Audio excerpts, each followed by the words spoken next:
OTB AM. With Gillette, put your best face forward with our new and improved razors.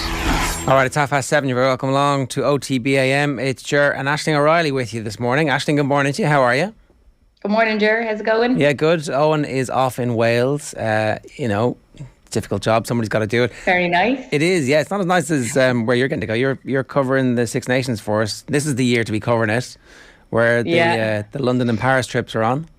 Yeah, I'm all booked, ready to go. Really looking forward to it. So obviously Wales this weekend in the Aviva, and then off to Paris then. So very exciting. Perks of the job. From a sports perspective, the trip to Rome is kind of fairly straightforward. You get to see our second string win a game, but actually Rome is the nicest of all the cities, I think, if I had to pick. And I strongly suspect that Italy are still in the Six Nations because everybody else who is involved in making these decisions agrees with me. They are, yeah. I spoke to them at the launch, Kieran Crowley, the coach, and he just sort of shrugged me off straight away and just sort of said, look, we don't make these decisions. You know, it's the board that makes these decisions, and we got to do the talking on the pitch, and we got to come up with the results. So that was very much their stance on the whole thing. And look, I hope they go well. I really hope we get some good performances out of them. You know, it's terrible to be that team when all the questions that were fired at them constantly in that press launch was, should you be here? You know, it's not a nice place to be. Do you have a right to exist? Really, is the subtext to that, and it's definitely up for debate at the moment. Right, it's 7:32 this morning. We're going to hear from Ken and Doris in a moment, but there's a big breaking story from the NFL overnight. So, Brian Flores was the coach of the Miami Dolphins. He put back-to-back winning seasons together. And it's the first time the Dolphins have had back-to-back winning seasons since 2002, 2003. And then he was sacked. And it was quite a shock in terms of how these NFL gigs go. There wasn't any significant whispers, really, that his job was at risk. So he got sacked and then immediately became one of the most attractive head coaching candidates for the available jobs. And this year there are 9 available jobs in the NFL in terms of the head coaching gig. Now, Brian Flores is black. He was a coach under Bill Belichick. He was part of the Bill Belichick coaching tree and actually did really well against the Patriots because the Miami Dolphins obviously are in the same division as the Patriots. They played them twice home and away, and he had a brilliant record, particularly in Miami against Belichick, which would suggest, again, an excellent coach, so a rising star within the game. He's 40 and he's from the defensive side of the ball, which is obviously sometimes more difficult to find people who can build a team that's going to be successful year on year on year. But Flores could do that, and so therefore he was being linked with a lot of the big jobs. Just 3 or 4 days ago, before the Chicago Bears made their announcement of who they were going to get, he apparently had smitten the team, but then somebody else got the gig. It emerged yesterday in a document filed in High Court in Manhattan that he was suing the NFL, the New York Giants, the Broncos and the Dolphins for racial discrimination. There's a load of different bits of fairly amazing information that his team have put in the legal document. It also starts with a Martin Luther King quote, and it refers to the NFL being run like a plantation. It highlights the fact that there is one full-time head coach who is black, despite the fact that 70% of the workforce are black. And it also talks about how the owners sit in their massive boxes looking down on their staff, putting their bodies on the line and suffering injuries while they make all the money. And it refers to the organisation being run like a plantation. The NFL have denied this, the Giants have denied it, the Broncos have denied it, and the Miami Dolphins have denied it as well. But 3 key things really. One is that Bill Belichick actually texted him to congratulate him on getting the Giants job. There's a back and forth in the text which have been published where it's like, oh, I hear you're getting the Giants job. He's like, oh, thanks a million. My interview's in a couple of days' time. He's like, oh, well, as far as I know, you're the guy. And then he was like, this is Brian Flores. And he goes, ooh, my bad, says Belichick. I actually meant Brian Daboll. It's like, oh, so I'm going for an interview in a couple of days' time and you're telling me they've already picked their guy. True to form, who got the gig? Not Flores, but Daboll. So Belichick obviously had been told what was going to happen, and what was going to happen did come to happen. In the NFL, there's a thing called the Rooney Rule where you are forced by decree from the organisation to interview people of colour and minorities for all available coaching positions. Frequently, there are candidates who appear on the interview lists, and every interview has to be logged with the league office to make sure that there's no messing around. But frequently, people appear on the candidate list who do a circle of interviews and never get a job. It has become a sham. And what Flores is saying is this is an absolute sham. I was merely being interviewed to fulfil the criteria of the Rooney rule. Again, the Giants deny this.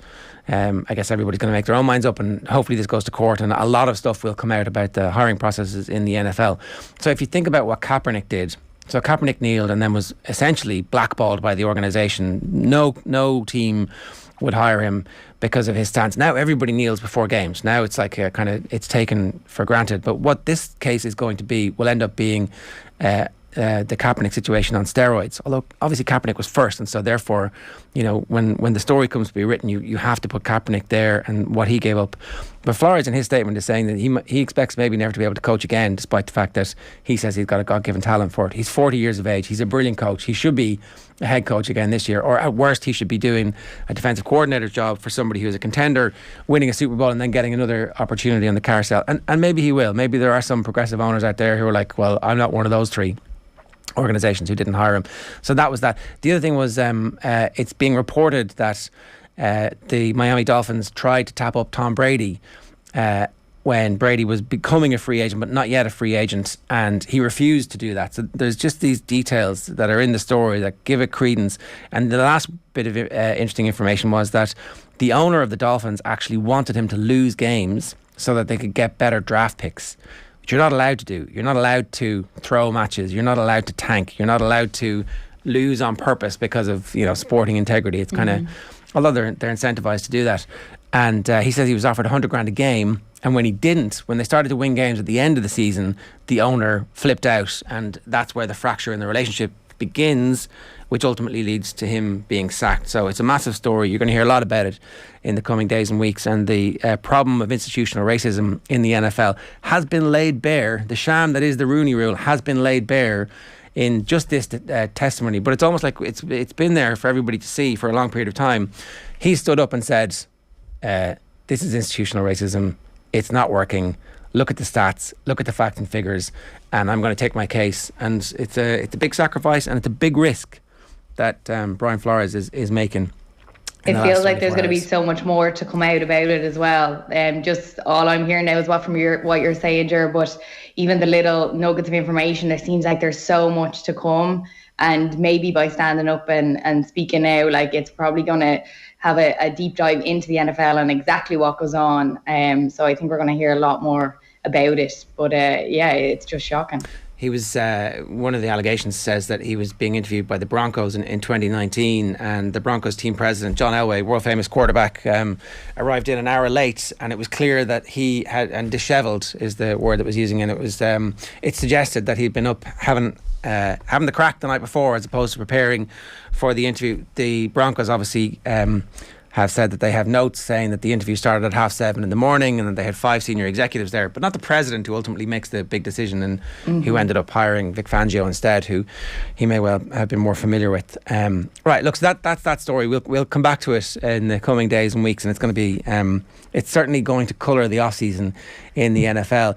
But you've been covering all the press conferences this week from the Ireland rugby camp. Sexton's in the papers. We'll talk with Matt Williams about him a little bit later on. But Caelan Doris is out. Yeah. And every time Caelan Doris comes out and talks Six Nations, it's unfortunate for him at the moment, but we all associate like the horrific head injury that he suffered in his Six Nations debut with Caelan Doris and with this tournament. So he faces questions about that, I suspect, every time.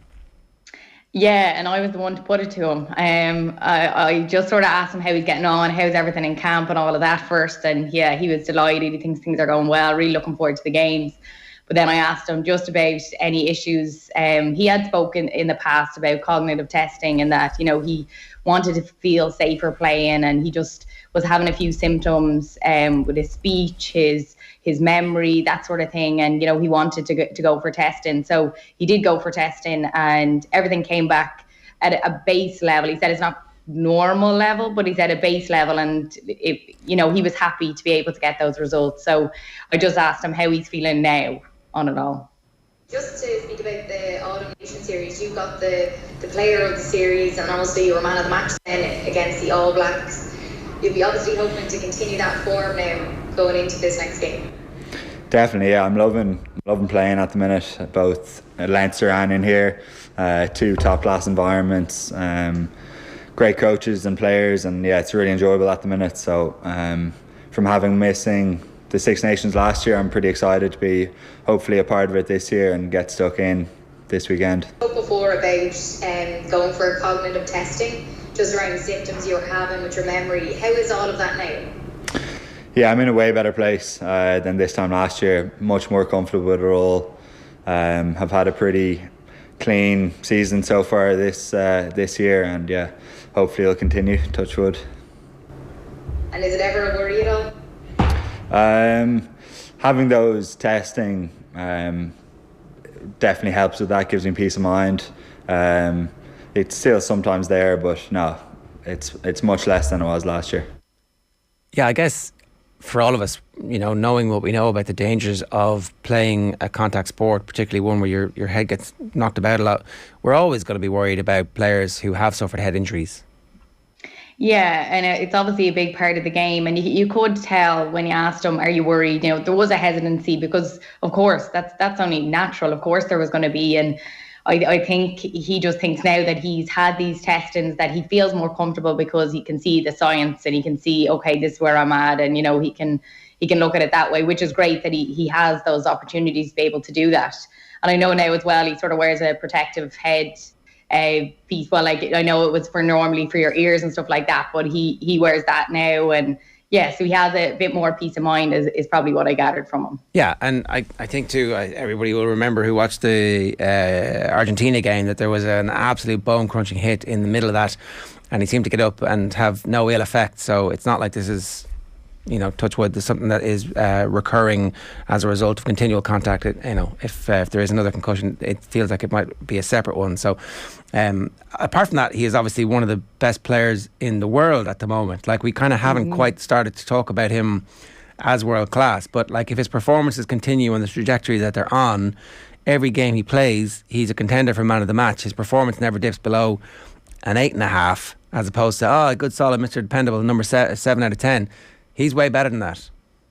Yeah, and he's not talked about enough, I don't think. And what he did in that autumn series was exceptional. He was a player of the series, and he went on to get the player of the match in the All Blacks game as well. And I think if Ireland are going to do anything in the Six Nations, he is a key figure in that. So hopefully, he's on form. The way he spoke in the press conference, he's feeling good. He said he knows there's improvements for Ireland.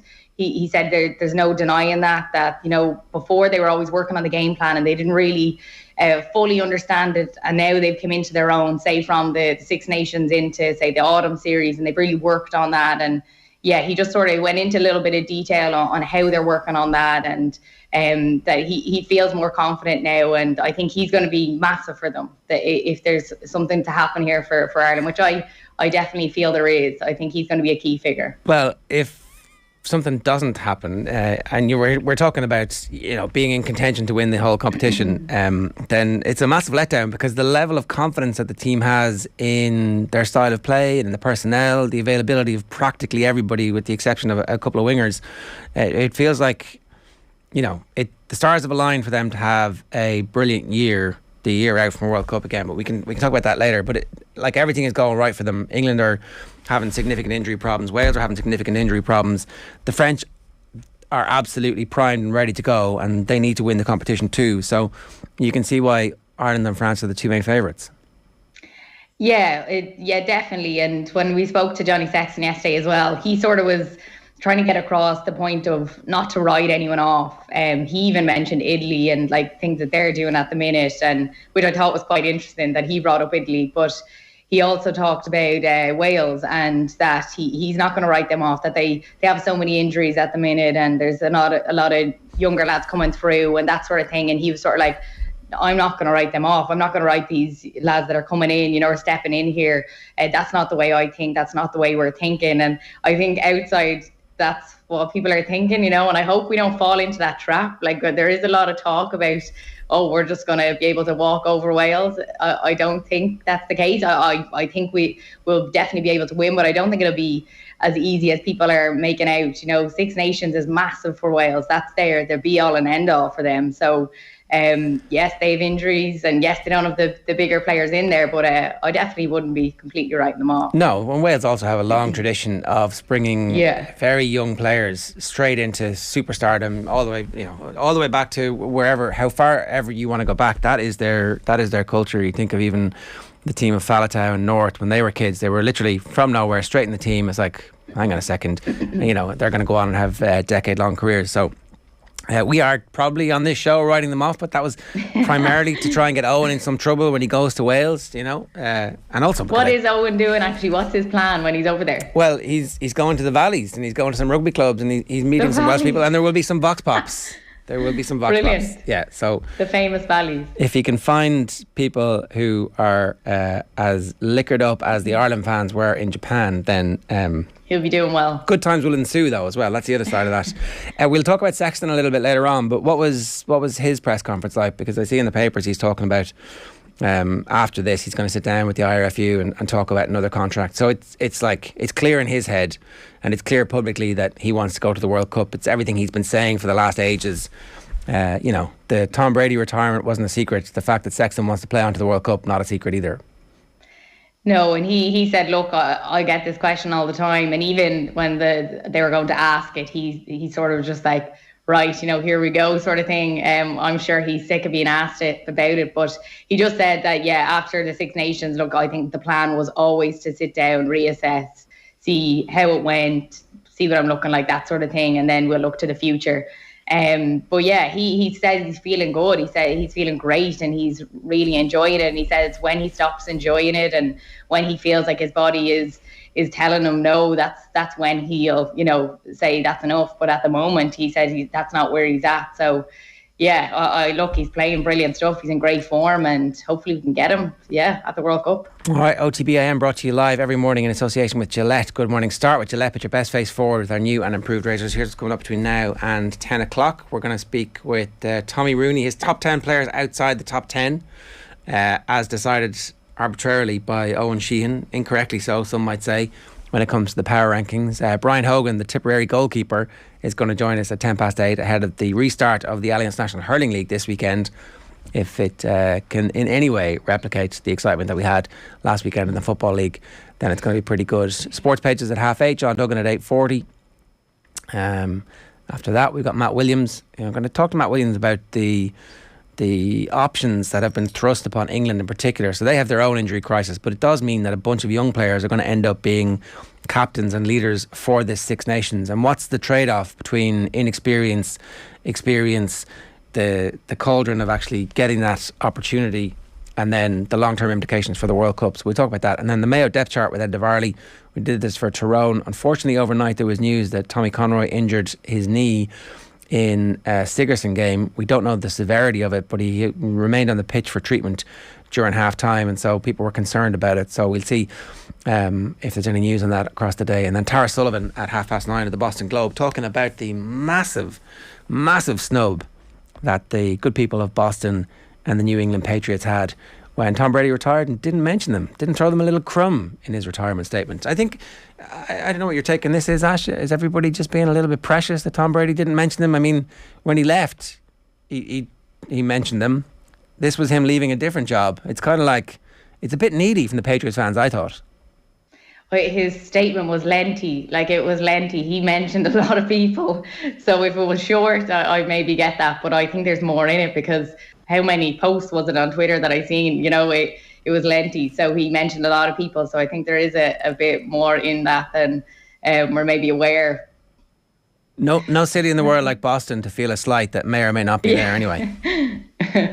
Yeah, but Tom Brady, just unbelievable what he's done. Just hearing the news, I think the only thing that probably overshadowed it a small bit was that the news had broke, and then it wasn't out, but he's not leaving. And then he said, yeah, okay, I am going. So that was the only thing. But look, nobody's going to look back on Tom Brady and say, this is how, it was announced. Yeah, well, that just didn't seem like it was handled very well. Everybody knew he was retiring, so somebody was bound to let it pop. Just tell everybody. It was getting the dad and the agent to come out and say, no, and then getting the books and no, we don't know anything about this. And then, he does his own podcast, and he's like, I'm not really sure what's going to happen. 12 hours later, he's on Instagram. It's like, Yeah, it went completely wrong. But I didn't know if it was maybe someone tipped off media and then they jumped and went with it on him. I'm not sure exactly the ins and outs of it, but he definitely wanted to have the chance to say it himself, which is rightly so. Yeah, and then he got his chance to say it and he pissed off the whole city of Boston, so fair play to him. It's 7:50. I think Tommy Rooney is with us. Tommy, good morning to you.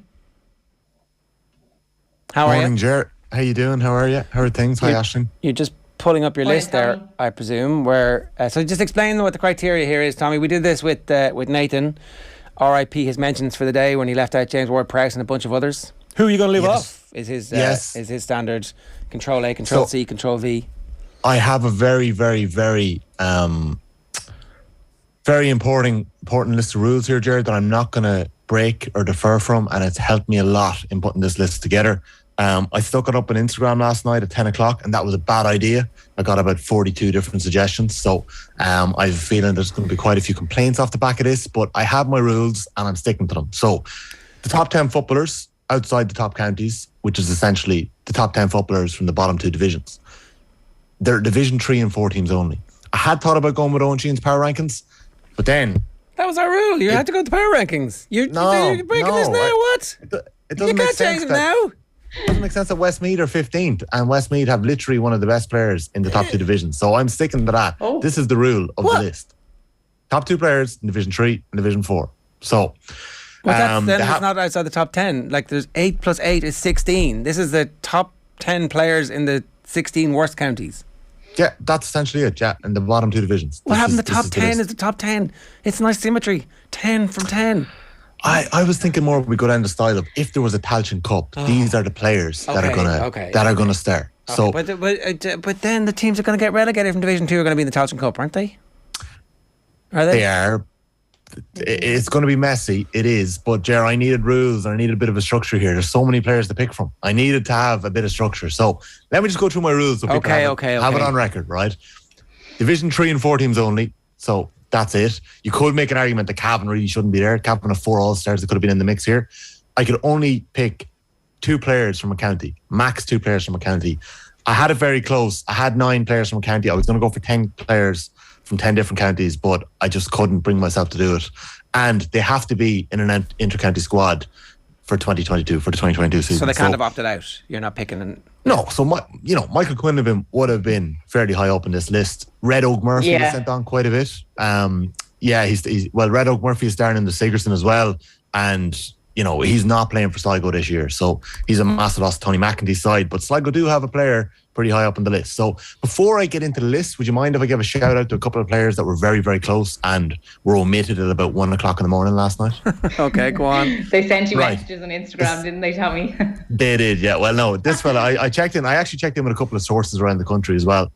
There's a new feature we're starting on the Football Pod with Paudie and James called Jimmy's Sources. We just haven't got it out yet because James hasn't got solid enough info. But I did manage to check in with players and a couple of ex-players in different counties last night because I wanted to make sure that I was on the right path. And I was chatting to Conor Mcgregor, who's playing his club football in Mayo this year, but would have played at Wicklow, would have won a Sigerson with DCU back in the day as well. And we had a bit of a back and forth about Mark Jackson, the Wicklow keeper. So, don't know if you've come across Mark Jackson before, but anyone who's played Wicklow and Leinster knows all about him. He's the type of footballer that's kicking 8, 10, 12, 15 points a season over the last 3 or 4 years from goals. A massive asset to have in Division 4, Division 3. I really wanted to get a goalkeeper in. I'm probably giving away that I haven't picked Raymond Galligan here, but I was really close to putting Mark Jackson into this list. He probably adds something to about 10 counties in the top 16, which says something, and that gives him bonus points. He's a big presence. He's still a young man. And I don't know if you've ever seen this clip, right? It's from a schools game. We're going to play it here now. There's a banging Niall Morgan off this fella. So this clip here. It's the most insane atmosphere. It's between St. Peter's of Enniscorthy in Wexford and Jackson's Wicklow school team. We'll have a look at about 25, 30 seconds here. He's about 16, 17 in this clip.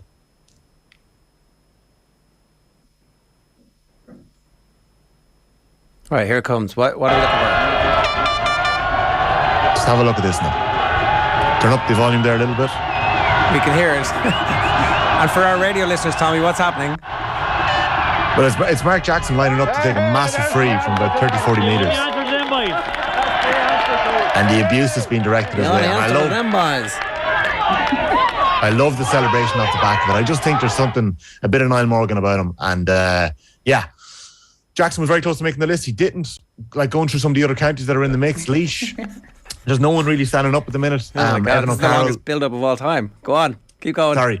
Evan O'Carroll could be there. He's not there at the minute, so Billy Sheehan probably looking for it. Kieran Lillis was close to making the list. A couple of Waterford shouts that we'll come back to later. Carlow don't really have anyone here. Wexford don't really have anyone, which is saying a lot. You know, Ben Brosnan is still one of the marquee names, 12, 13 years on, and just didn't make the cut here. In Leitrim, you've got a couple of players that I'd like to see how to get on this year under Andy Moran. You've got Keith Byrne, who impressed a lot in the county final last year. Ryan O'Rourke, who I know Johnny Doyle was a massive fan of in the Sigerson with Maynooth. Donald Rain, who won Sigerson's with DCU, and Paddy Maguire, who's always been a rock back there. But they just didn't make the cut for this top 10. And in Fermanagh, no one really ripping up trees at the minute. Sean Quigley is still one of the big names up there. They've had good forwards over the last couple of years, but nobody who's going to make this list. So let's get to it. Number 10, Liam Gavigan. Okay, Liam Gavigan is the London talisman. He is the captain. He's English born, the son of Irish parents, and he is the beating heart of this team. Now, don't give me any stick for this. London haven't played in 2 years, apart from at the weekend when Gavigan was one of the main players in their comeback. I just think it's an unbelievable story. He's their chief scorer. He's always delivered for them. He made his debut back in 2011 in that game where James Horan and Mayo nearly got caught by London. Oh, yeah. And like, he's their full forward. It's not like he's playing cornerback or midfield where maybe you can do a job without having the highest skill set in the country. But Liam Gavigan, he's English born, and I think it's a great story. He's the London captain, and he was described a couple of weeks ago in the Anglo-Celt by Kevin Egan, who's previewing Division 4 teams, and he said, Liam Gavigan plays with the style and the flair of a man from Carfin or Killarney. And I think that says a lot about him. You know, they were 10 points down to Carlow the other night and they came back and they won. I just don't think that can be underestimated how big a story it is for London. They've been missing from the last 2 years. They're back. They have a young London-born, the young coach, Michael Maher, is 32 years old. Mm-hmm. I just thought this quote the other day summed it up. He said, people have no idea what goes into giving your life to train and play for London. On a normal day, you drive from Dublin to Wexford, and the time it takes these lads to get 20 miles across London to go training. They give it everything to do it, and I'm really proud of them. It's great that London are back in the championship. It's great that they're beating the likes of Carlow and coming back from 10 points, and they wouldn't be doing it without someone like Liam Gavigan. It's also brilliant that he's London born and just making a difference. But he is well earned his place. Top 10, number 10. Number 9, Mick Mccann. So I'm just going to go back through a little bit more of the criteria. I had a little bit more to do with it. There isn't that many kids in this list, Ger Aisling. You know, turning up and doing it year on year is a massive part of this when you're playing in the lower counties. There's no great rewards for it. We heard Kevin McMiniman and James O'Donoghue talking over the last little while about, you know, it's difficult to retire and it's difficult to put in all this effort when you're getting the rewards and, you know, all the sacrifices that comes with playing Gaelic football at the top level. And then when you're thinking about some of the players that have played for 15, 16 years and they've never really won anything or had the chance just because of where they're born. Well, Mick Mccann is 36 years old and he is still bossing it for Antrim football. They lost the legend that is Paddy Cunningham last year. And there was probably thoughts out there that Enda McGinney got a good bounce, Enda McGinney and Stephen O'Neill and being the new managers on the scene, and they got a good tune out of the Antrim lads last year, but they backed it up. They bet Fermanagh. They weren't favourites going into that Fermanagh game at the weekend. And I think this bit of this match report from Brendan Crossan will sum it up for you for just how good Mick Mccann is at his age.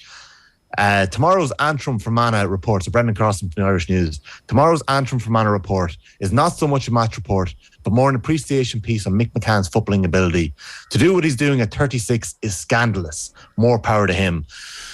So Mccann plays a simple in midfield. He controls possession. He's such a big, important player to have in a Division 4 team. Somebody with a cool head.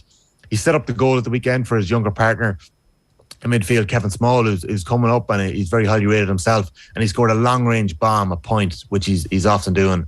I did check in with a recently retired Antrim legend. I'm not going to say who it is.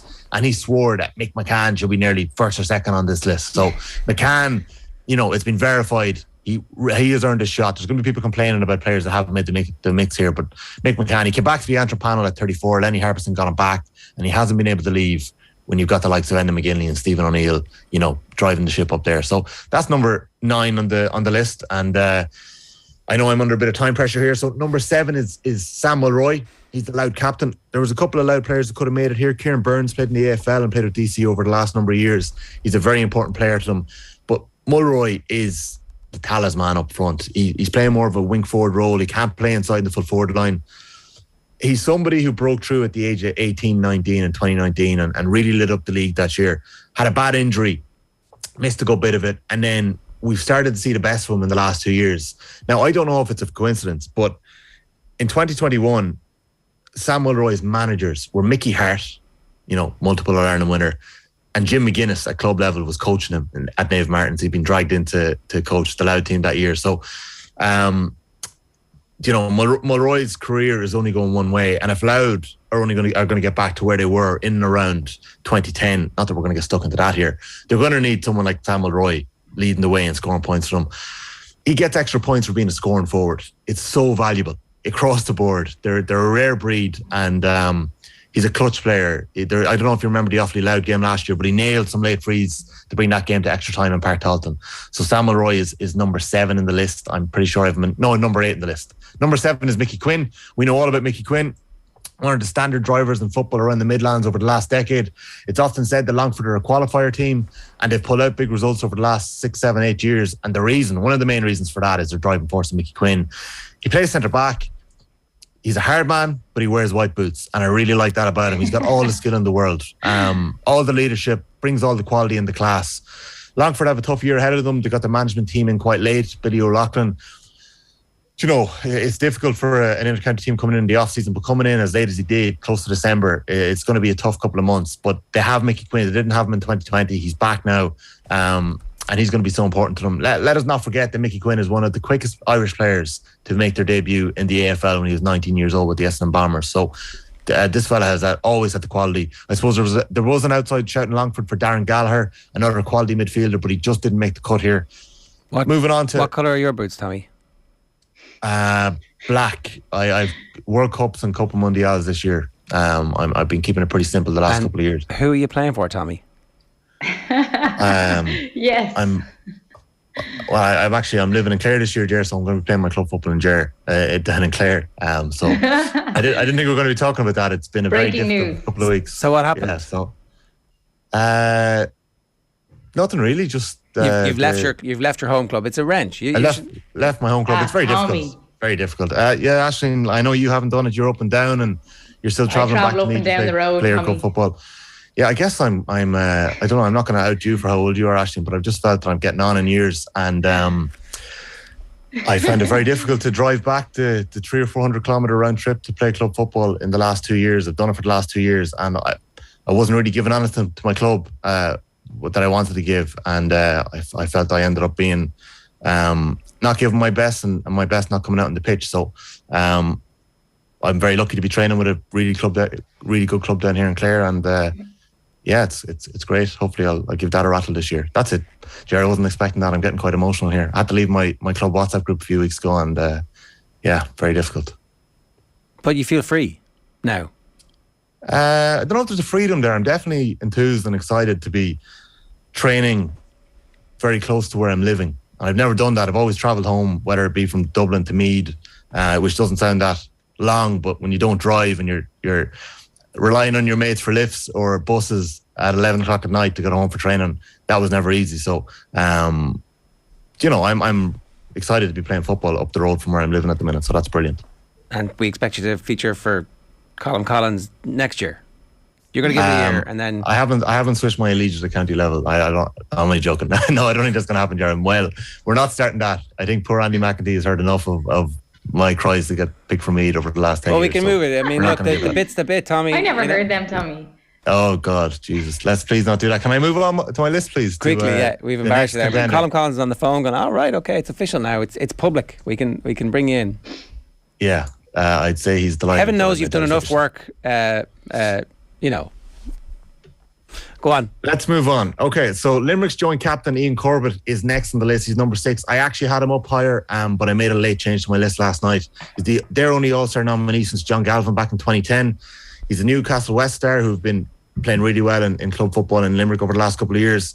when I say he's a driving force from half back, it sounds like a cliche, but he really is. This guy is just such quality. I'm going to share a clip in a little while. Philly Wolfe put it up, who's involved in intercounty football this year. He's from Kildare. Philly Wolfe put it up a couple of years ago and said, if this was a Division 1 footballer who played this pass, we'd be talking about it all year long. It was in Division 3 or 4 game 2 years ago.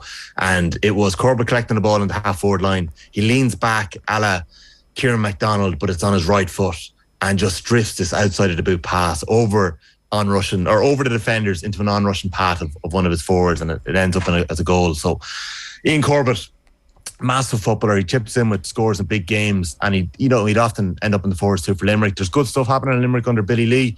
If we were doing a Munster depth chart, they'd be close to Cork.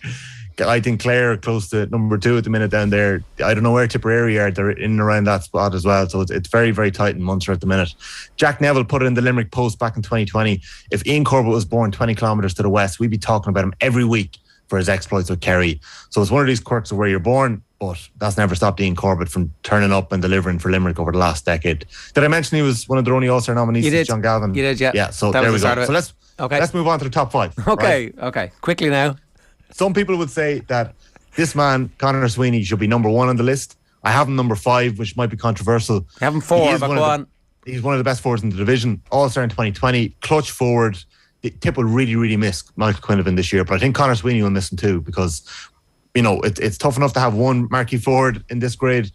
To have 2 is such an addition for Tipperary. So Quinlivan's going to be a huge loss this year. Sweeney's capable of just turning up and doing his job and kicking the frees or kicking a couple of points from play, but he's also capable of the audacious. And the year Munster went on and he captained them to that Munster title in 2020. I don't know if you remember his outside of the left boot sideline from about 45-50 yards to level the game against Limerick. Limerick really should have beaten them that day, but Sweeney dragged it to extra time and they went on to win. Number 4 is Gerald Mckiernan, somebody else who could possibly be number 1 on this list. He is a colossus of a man. He has always done it for Cavan, and he will always do it for Cavan. It was actually a massive surprise that he wasn't starting at the weekend. And chatting to a couple of Cavan people, they were surprised themselves, because Gerald Mckiernan does not miss matches for Cavan. Whether it be fetching kickouts in midfield or driving bombs over the bar from 50 yards, Mckiernan has always done it. He inspired him to victory against Donegal in that Ulster final. Don't forget that he put that ball in on top of Sean Patton that led to the goal. So Mckiernan, for far too long, has had to do it on his own. And over the last couple of years, Cavan have really developed. They've brought their young players on and they've made a massive difference. So Gerald Mckiernan in there.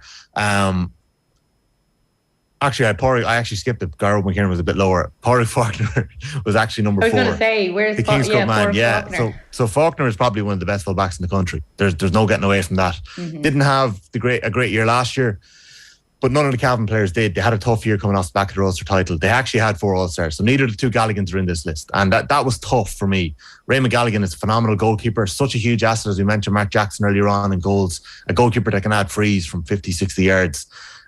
He's unbelievable. And he also played in the forwards before. He actually could have made it as one of the forwards a couple of years ago. So he didn't make the list. And Thomas Galligan is one of my favourite footballers in the country. He's a hero footballer. He's the footballer that'll turn up and win a game for you in the last couple of minutes and do all the job that needs to be done in midfield as well. He can do everything. So Thomas Galligan was unlucky not to make the cut here.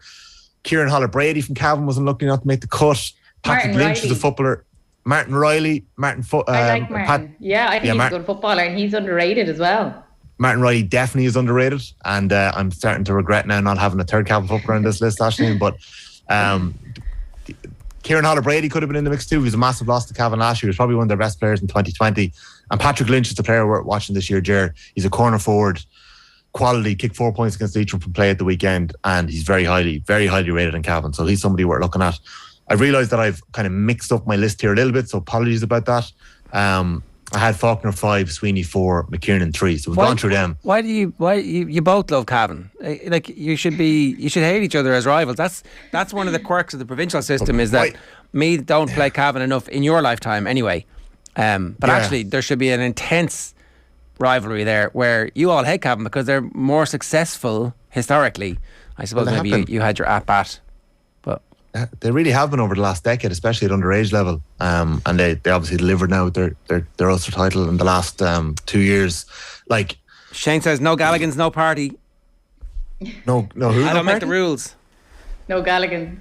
Oh no, Galligan's no party. Shane's spot on. Shane knows Shane usually delivers on a Friday, Ger, and says no Gilroy, no Paudie. Well, he's right about that too. He is right about that. So look, I've left off 2 Cavan All-Stars. Come at me, my gardens in Cavan. Say whatever you want about me. I'm not backing down on that. I do have a Kings Cup man in there in Paudie Falconer, who, if he regains his All-Star form, Cavan will go far this year in Ulster again. Like there shouldn't be a Division 4 team. There should be a Division 2 team really. Like, so it's a bit of an outlier that Cavan are in this list.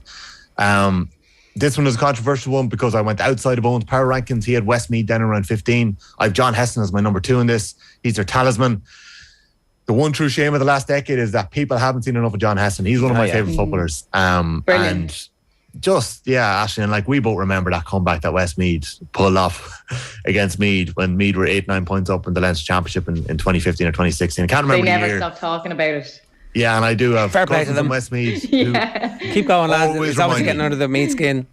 Oh, it absolutely has, and I've heard Adrian Barry going on about it a few times as well. So but that comeback, it gave us that iconic image of John Hessen diving out and celebrating that unbelievable goal he scored to Bury Mead that day, and he deserves that because John Hessen is one of the players. I was actually listening back to a clip, and we must actually play it.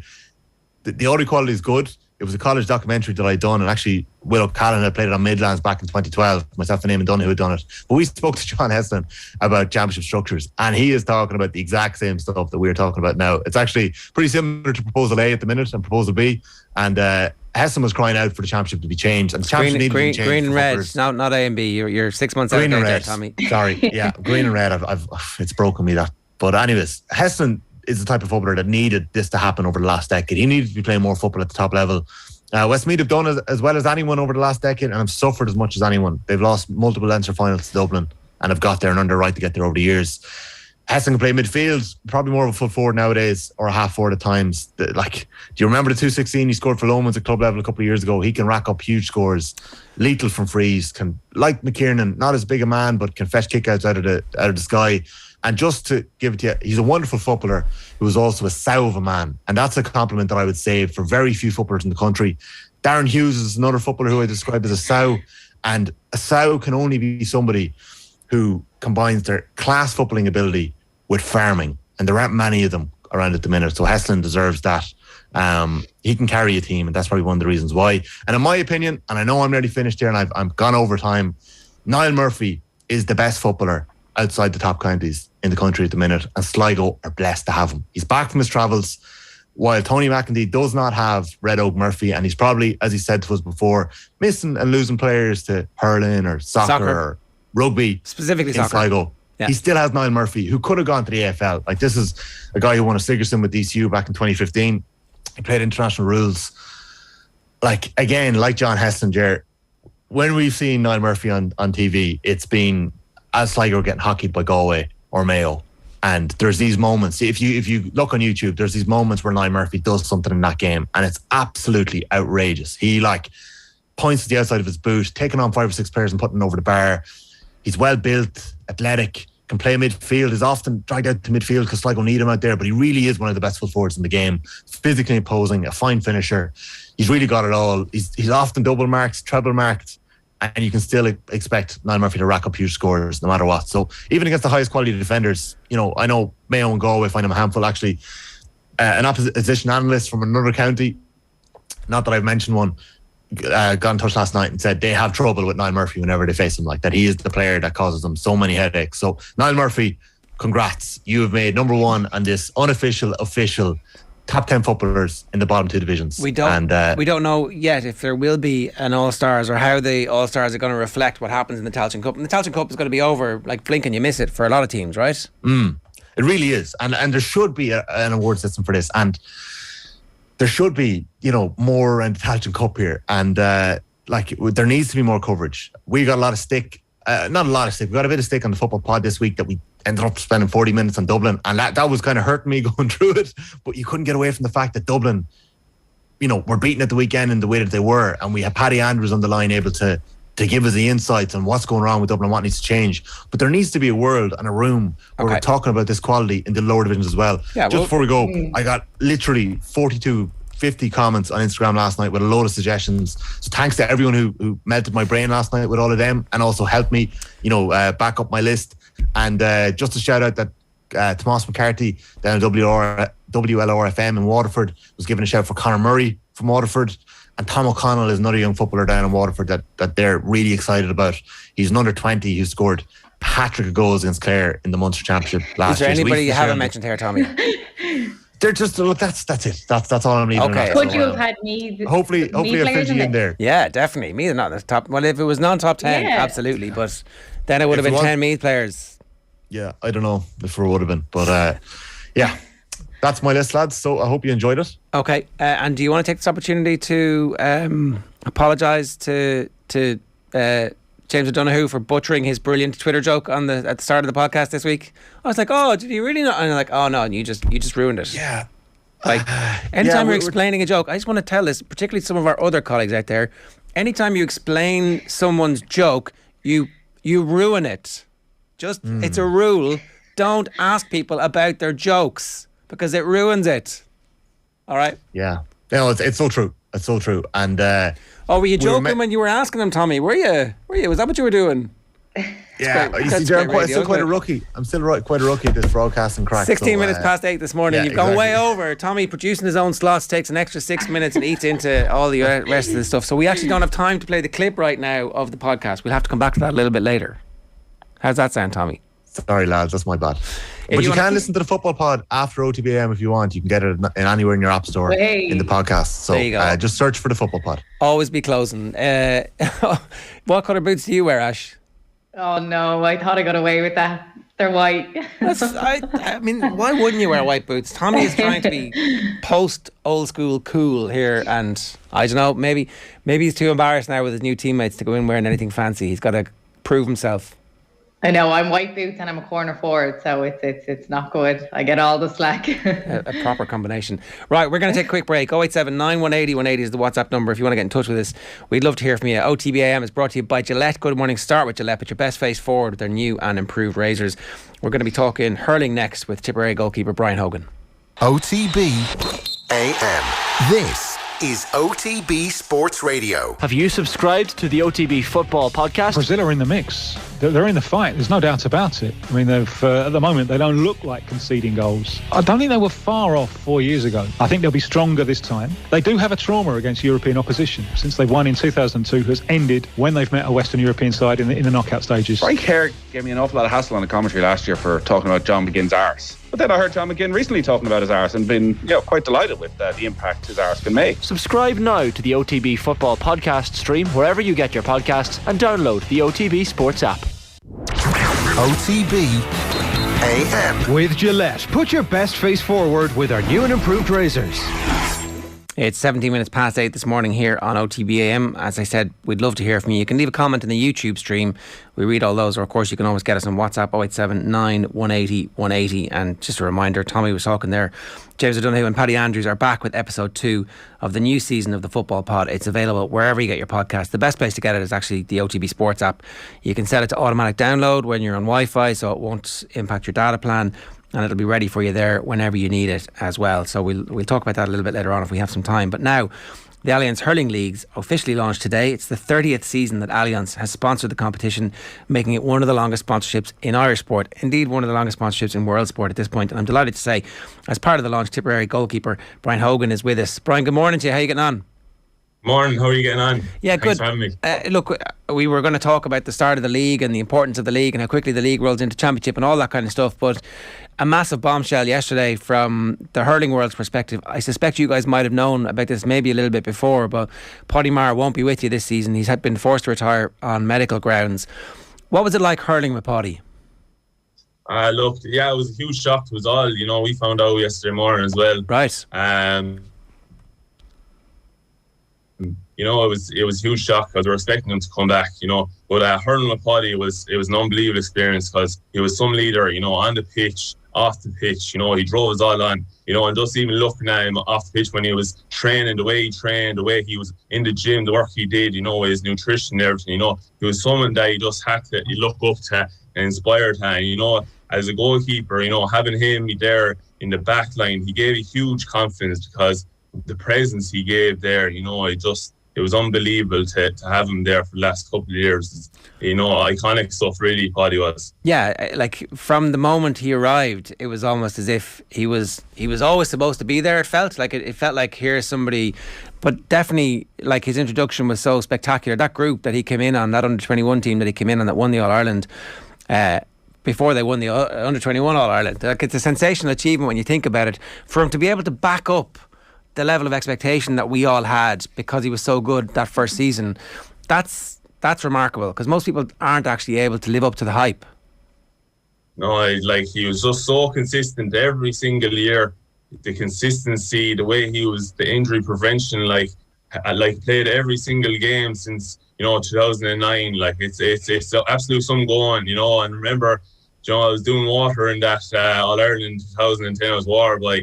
And, watching him play there against Galway in under-21 All-Ireland, all the rest of them lads are on it, like Bonner and Noah McGrath, it was unbelievable to look up to, and probably, would have gave me inspiration, to try and get on a Tipperary team to play with the likes of him, because it is unbelievable the consistency he gave every single year in, year out, every game. It was just the passion he gave to that blue and gold jersey was unbelievable. And fair play to him. He left no stone unturned. So he can go out with his head held high. Because it was class to watch. And Brian, we've seen as well, obviously, him without the hurley a hell of a lot of times. We've seen him blocking the ball with his hands. We've seen the 2016 shoulder on Joe Canning. What was he like in training? Would he tame it a bit for training, or would he be very much like that still? No, absolutely not. He trained the way he played. Every single run that he did, he done it to the best of his ability. And would be always driving everyone else on in training. When it comes to the runs, he'd be up the front of the runs. Making sure everyone was keeping up with it. In training, he was getting in hooks and blocks and putting his body in the line. Or more time the boys be coming in, taking shots, and you're expecting to try and make a save or get your body. But he was the one that was putting his body in the way of the ball. So it was unbelievable to have him in front. Yeah, in a full back line or half back line, wherever he was. But no, he definitely trained the way he played.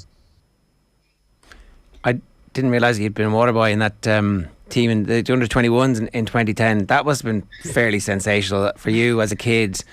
Like, coming from the family background that you come from, there's always an expectation, and you've seen that it's possible to reach the high heights. But that week is like a magical week, I suspect, in Tipperary hurling history.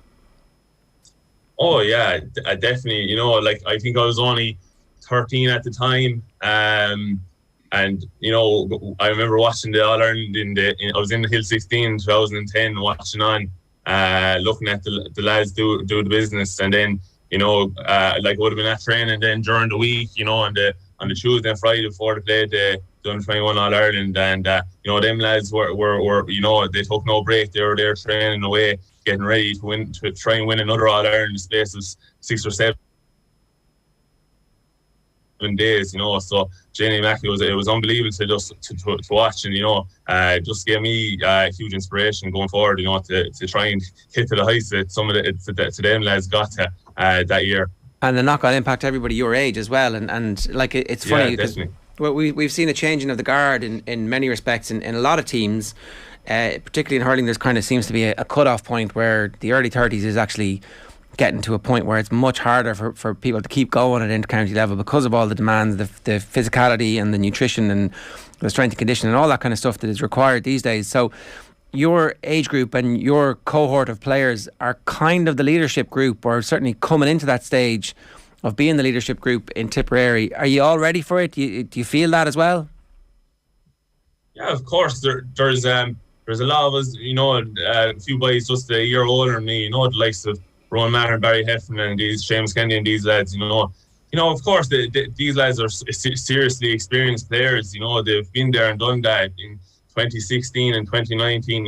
Have been leaders of the team even then. And every player on the panel, it doesn't matter who you are. You're expected to be a leader, and you have everyone gives you that confidence to be a leader on the team. So. It doesn't matter if you don't talk in the dressing room or that you do the business out on the training pitch or out on the field when you get to play. Like, you know, you give that leadership with the way you play and the actions you give, in terms of everything you do, in terms of the way you train, in terms of the nutrition, whatever you have to do to get it done. You know, that's leadership. And just talking to a lad when he's in the dressing room before training, giving him a G up, whatever you have to do, like little small things like that. Doesn't have to be anything major, and that's leadership in many ways, you know. So no, there's plenty of the men in that dressing room, so there's no fear of that. And you know, even lads that are coming up, you know, from under 20, under 21, the lads that have had success in the last couple of years, you know, they're coming in and they're biting at the bit, you know, trying to get into that team and, you know, drive everyone else on and try and improve, you know. So no, there's a serious amount of leaders, you know, in that Tipperary dressing room. So, and from the likes of Paudie, he would have brought that experience and gave us all confidence, and you know, so he's given us all that kind of stuff. So there's no fear of any of that in the dressing room. And that's something that you'll probably miss big time now with Paudie gone, that leadership, because everybody's talking at the moment of everything he's done on the pitch, but I can only imagine what he would have been like maybe before going out to games, how he sort of motivated and got you ready to go out. He seems that type of person. Yeah, but like Paudie, of course, yeah, he'd be a big leader in the dressing room and was able to talk and tell us,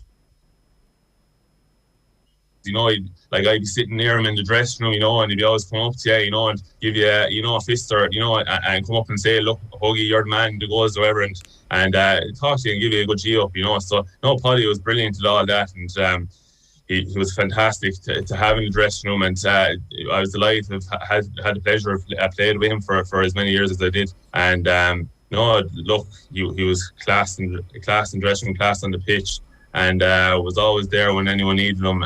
To give us the G up, and would always tell us to keep our heads up and keep going at any stage. What kind of a winter was it for you after the Limerick game?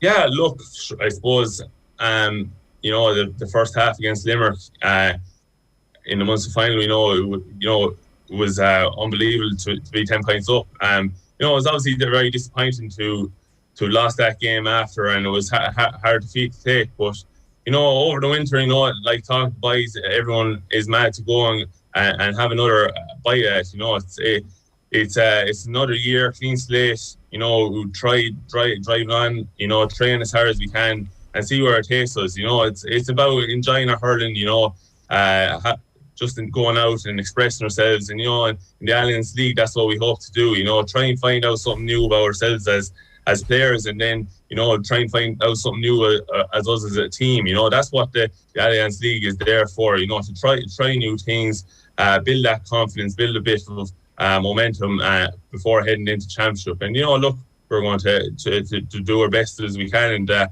you know, it's exciting. Everyone's relishing the new year and looking forward to, you know, getting back to the stadiums and going back into with big crowds and stuff like that. It'd be very exciting to get that back, because, you know, we're missing that the last couple of years, you know, having the crowds in the stadium, having the Tipp fans in there, you know, bring that energy that they do every year, you know. So very exciting. Everyone's really, really looking forward to it, and you know, personally can't wait for it to come around. Was the post-mortem long about what happened in the game, the difference between the first half and the second half? Did you come to any conclusions about what happened in the second half? No, look, it was disappointing what happened, but no, we couldn't have really any post-mortem, because we had to go and play Waterford, you know, in a couple of days or the week after that. So look, you know, it's just one of those things, you know. Losing to Limerick was disappointing, but you know, you can't linger on it too long. You know, we have to keep going, and you know, defeats happen. You know, Limerick are obviously a very good team at the moment, and they're the team, you know, that are really pushing standards for everyone in the country, you know, and it's up to like, I suppose, to try to get up to that standard. And you know, this year we're going to try to do that and get up, and you know, we'll do that. You know, with the games coming up next couple of weeks, and try to build that confidence, and we'll go again. You know, there's no fear of that. And Brian, just for you as a goalkeeper, we know your dad, obviously, Ken Hogan, a 2-time All-Ireland winning goalkeeper as well. I'm sure that you have many conversations probably about how it's evolved so much, say from how he played in goals to how you would now play. What are the main differences, do you think? Yeah, well, John Ken would always say to me, back when he was hurling, if you ask Babs, where to hit where does he want me to hit the puck out, or whatever, he said, just drive it as long as you can, Hogan. That's what he would have said to him. It's a completely different game now. These days, you have to, try and hit different puck outs, hit him short, hit him, halfway, hit him into the lad's hand. It's all about possession, trying to hold on to that possession, the ball, and work the ball up the pitch. It's a completely different game. So, puck outs will be a huge difference, and suppose there's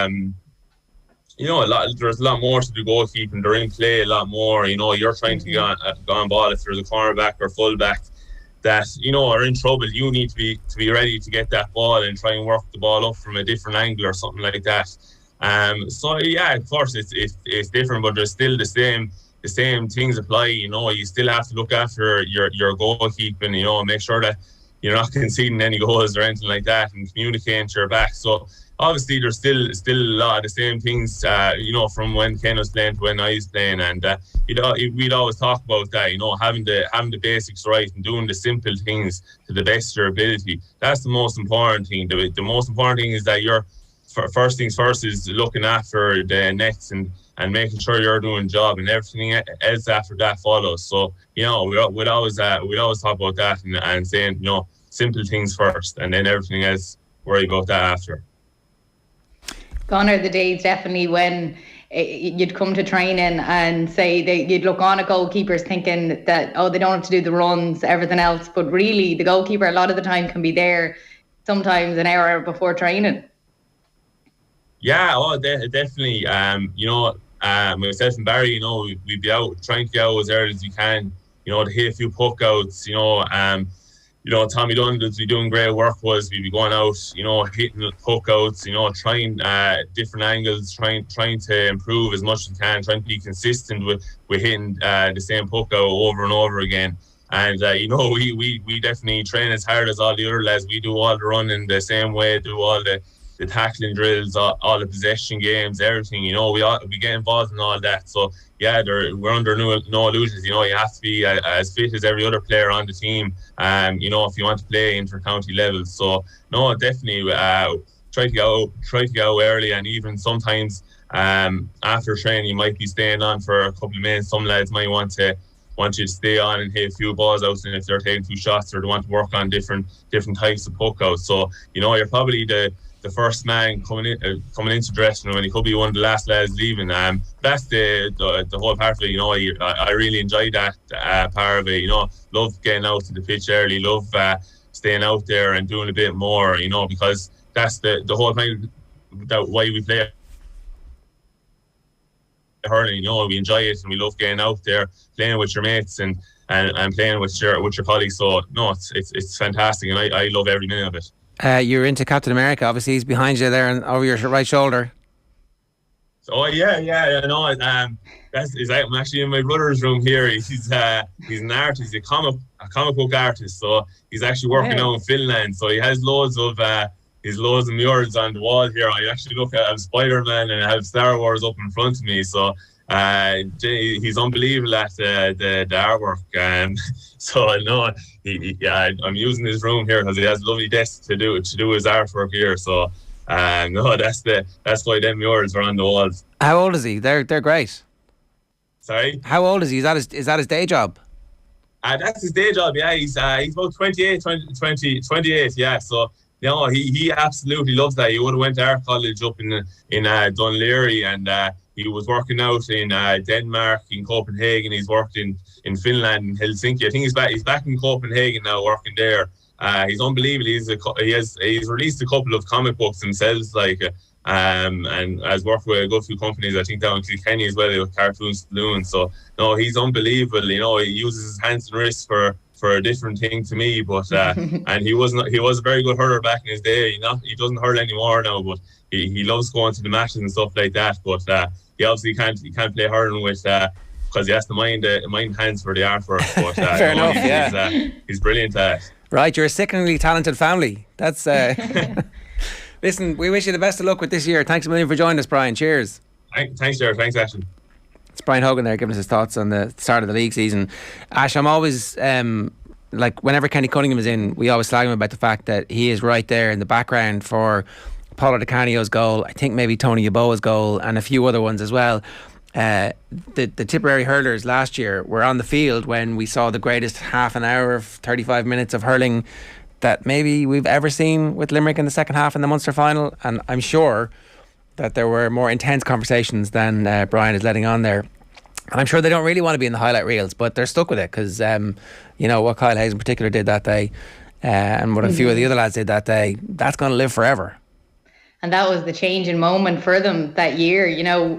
I think when you have those type of moments, it can sort of push you on as a team. We've seen it with Tyrone and Kerry in the league. They had their moments where they were down by 6 goals they had conceded. So yeah, to have those moments, I think are crucial to push you on and to see what they've done in the end, and I think they're going to be a tough team to stop now going forward. Yeah, Kenny doesn't like us bringing up the fact that he's on the field when all those great things were happening. It's like for him it's not. It was David Beckham from the halfway line was the other one. Right, at 8:36 this morning we want to talk a little bit about this. A midweek Old Firm derby tonight. What's rare is wonderful. Celtic host Rangers. Tom English was on with Joe last night in the football show to set the scene. Here he is talking about the job that Ange Postecoglou is doing. I've butchered his surname. Give it to me properly.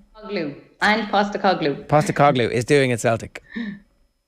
Initially there were raised eyebrows on who is this guy, and Celtic lost 3 of their first league games this season, but subsequently have won 14 of 17, 3 draws in there as well. And genuinely reading various observers from Kenny Dalglish to others who are on the ground week to week, people are very impressed with the job Postecoglou has done. His recruitment, it seems, has been top class. So give us your view on Ange Postecoglou this season. Really, really, really good. Really refreshing. Very honest, very straight talking. Since the disaster of last season for Celtic, it's a total rebuild. It's probably the biggest rebuild of a team at Celtic since I don't know, since the war, maybe. I mean, Martin O'Neill, when he came in, had a big rebuild. This is a much bigger rebuild than Martin O'Neill's rebuild. There's maybe a couple of the team that's going to start. Well, say Celtic's best team right now, what I consider to be best team right now, there's probably only 2 guys in that team that were there last season. So it's a total rebuild. He has an energy about him. He's signed extremely well by the looks of it. Not just in terms of the quality of player he's brought in, but he's got them for relative buttons. The team is playing well. They've won a cup already. They've won the first cup of the season, the League Cup.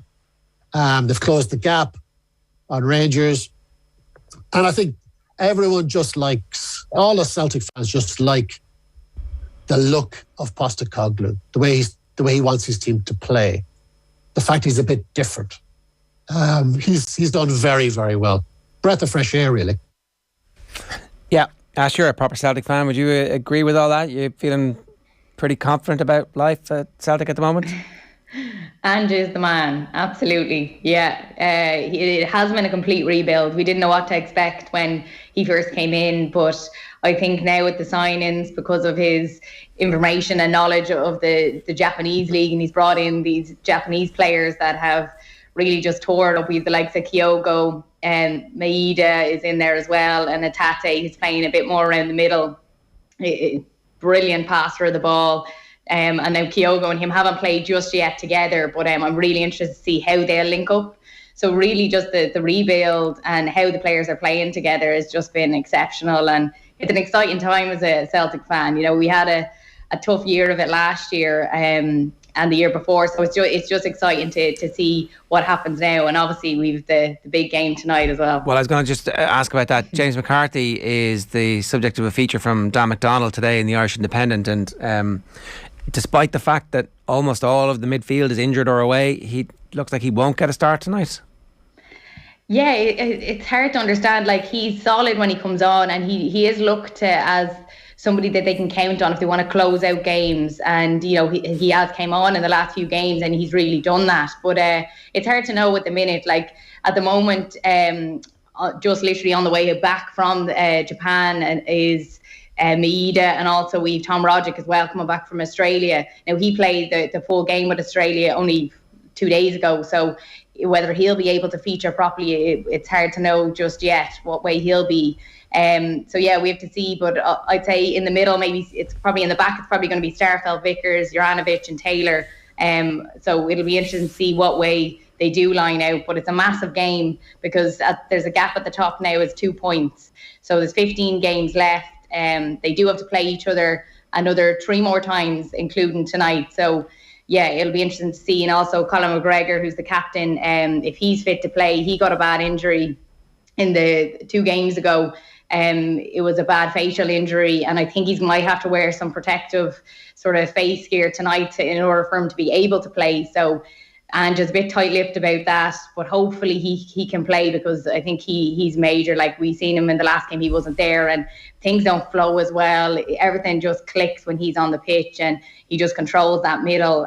So yeah, it'll be interesting to see what way they do line out, but McGregor will be vital. All right, for him to start. Keep a close eye on that on Off the Ball on News Talk tonight between 7 and 10 at 8:41 this morning. Though, a reminder, OTB AM brought to you by Gillette. Good morning. Start with Gillette, at your best face forward with their new and improved razors. John Duggan is with us. John, good morning to you. Ger and Aisling, how are you doing? Good. What's going on? Hi, John.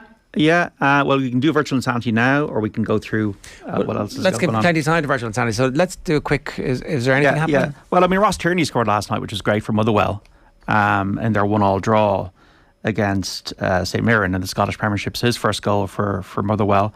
Johnny Hayes on the mark for Aberdeen. They drew 1-1 with Ross County. Hearts and Hibs, Dundee and Dundee United, all goalless, those matches. And as Aisling spoken about tonight, it's a 7:45 kick-off at Parkhead for Celtic against Rangers. Celtic will go top if they win. Dozie Ogbene scored for Rotherham, 5-0 win over Doncaster Rovers. Police questioning of Mason Greenwood will continue today. The Manchester United forward further arrested on suspicion of sexual assault and threats to kill. Greenwood was originally arrested on Sunday after a woman came forward on social media with accusations of physical violence. In rugby, Teddy Thomas is out of the France-Ireland game on Saturday week. Courtney Laws and Johnny Hill out of England's opener against Scotland at the weekend. Tommy Conroy's got a knee injury playing for NUIG in the Sigerson yesterday, so the extent of that is unknown, but not great news for James Horan. Dundalk hosts a meeting on the all-weather this afternoon from 1:30.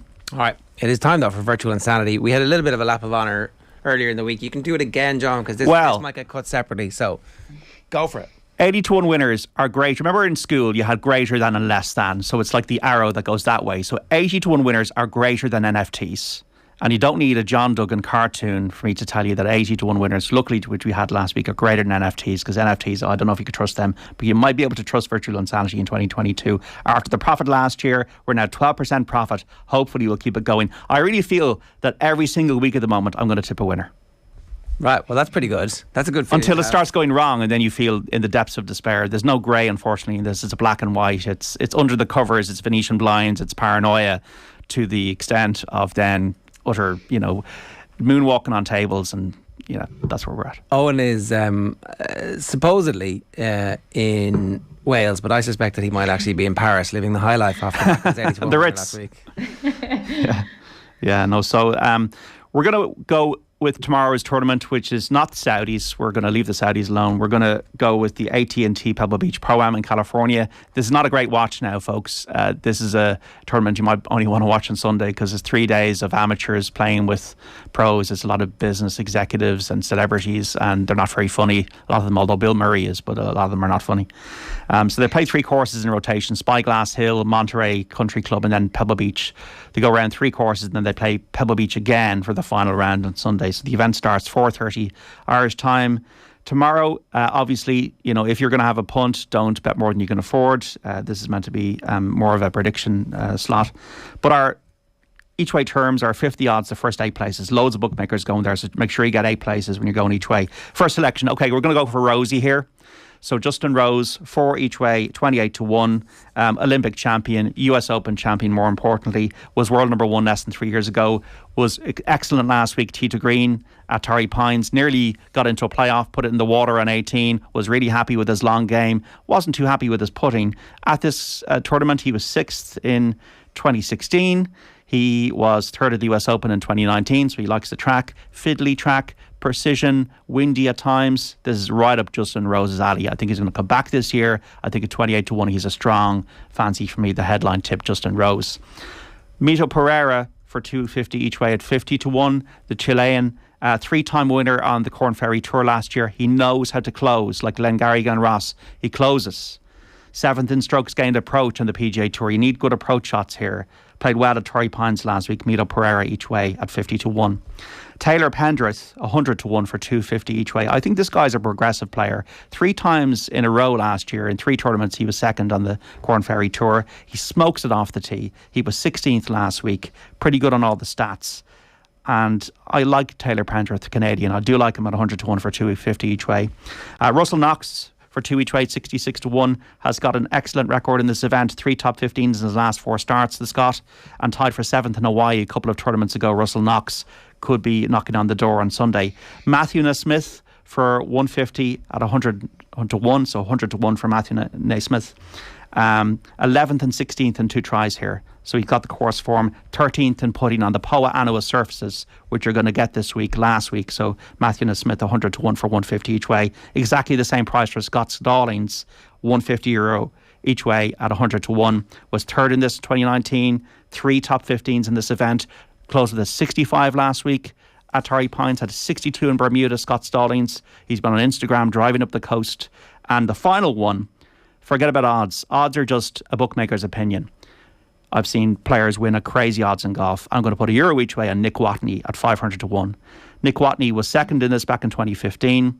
He actually missed the cut at Torrey Pines, but he was the best player in the approach shots last week who missed the cut.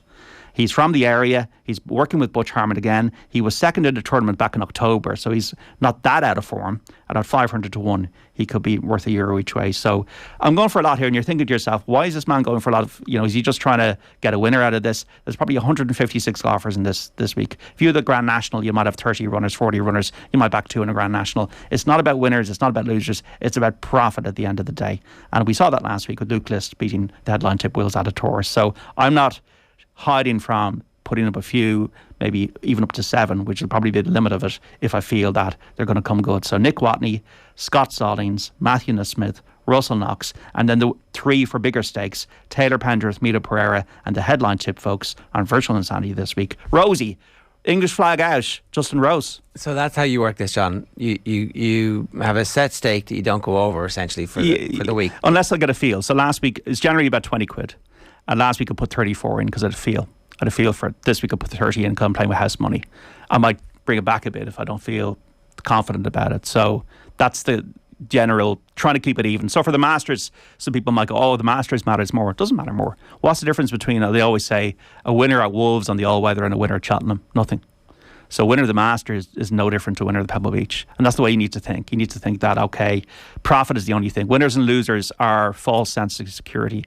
You could have 10 winners all year. And the most important, the other thing as well, as just as important as how much you win or lose, it's how much you put on the stake. The stake is really important. And your staking plan, that can be just as important. So putting 100 quid on the Masters when you put on 15 or 10 or for the rest of the season doesn't make any sense because it's all about profit, really. Okay. JD, good stuff. All right, folks. Long may the run continue. He's on a hot streak, ladies and gentlemen. 8:48 this morning here on OTB AM. If you want to get in touch with us, you can leave a comment on the YouTube stream, or of course you can always WhatsApp the show on 0879 180 180. OTB AM is brought to you by Gillette. Good morning. Start with Gillette. Put your best face forward with their new and improved razors. Now, I'm delighted to say Matt Williams is with us as we continue our build-up to Ireland's eventual victory in the Six Nations. Isn't that how we're supposed to think about these things, Matt? The power of positive thinking goes a long way, doesn't it, mate? Absolutely. What do you think is going to happen? What's your gut instinct? And is that in advance of tournaments like this? Do you feel those things like this is feeling like a French year to me, or do you exclusively wait and see how things evolve so you can diagnose the patterns post event? Ger, I wish I could just diagnose the patterns post-events, because then I'd be right all the time. But it's you do have to look forward, and you do have to predict, and you do have to think. So if we just, I'm a great believer in, you got to look at the history of the game to predict what's going forward. And it's not always 100% correct. But if we just consider the last time Ireland won a Grand Slam, pretty recent times, in their first game against, it's the same year. So in that year they had France away and England away. So a very, very tough year for Ireland to win a championship or a Grand Slam. That's what made 2018 so extraordinary. But if you consider that year, what Ireland had to do to win that was, we remember the Johnny Sexton field goal, the great call, spinning by Dave, as he called it. But that was an extraordinary sequence of events that led up to that incredible drop goal. Ireland had a 22 dropout. They did something like 35 phases, and then Sexton did this incredible drop goal from 48 out that we all thought he took too early. And what did we know? Went straight over the black dot. Unbelievable. Then they go to Twickenham and play the first half of the Irish performance at Twickenham was the best half of rugby I've ever seen an Irish team play. So to do that, they have to do extraordinary things. That does not mean they are incapable of doing that this year. They are capable, especially if they keep doing what they did in November, which was so encouraging and so positive. And I think for the first time in all my time in Ireland, really playing a brand of rugby that suits Ireland and can be successful, as they showed in November. But this is a very good French side.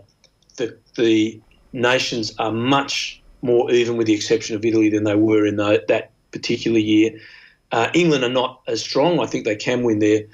But you'd have to say, if I've got to look at it, this is a magnificent French side, a French side on the improve. They've changed so much in their whole structure that it's hard to go past France. But Ireland can still have a very, very positive Six Nations, and we can't rule out a possible win.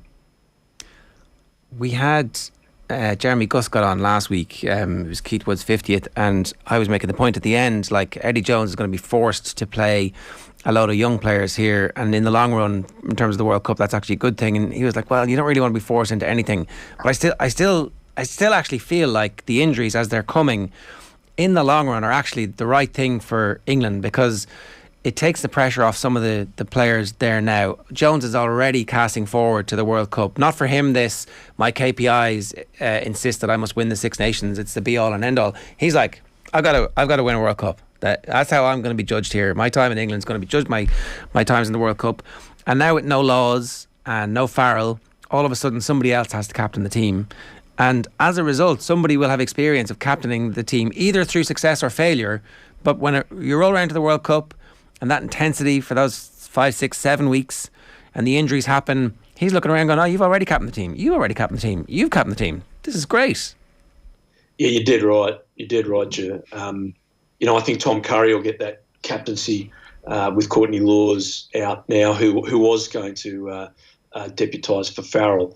I think Laws will be back next week, but you're exactly correct. If you look back on some of the great World Cup winning sides, and I'll take you back to a long time ago, Australia in 1991, there was something like 9 Wallaby captains across that team. So 9 guys had captained Australia. Those days they had tour games, so they weren't all test matches. But that leadership is just invaluable. And we have a saying, 23 players, 23 leaders, 1 player, 1 captain. I'll get it right in a minute. So, leadership on a field is so important, and losing leaders like Laws, 90 test cap man, Farrell is a great player and a great leader. You can't underestimate what that does to a side in the short term.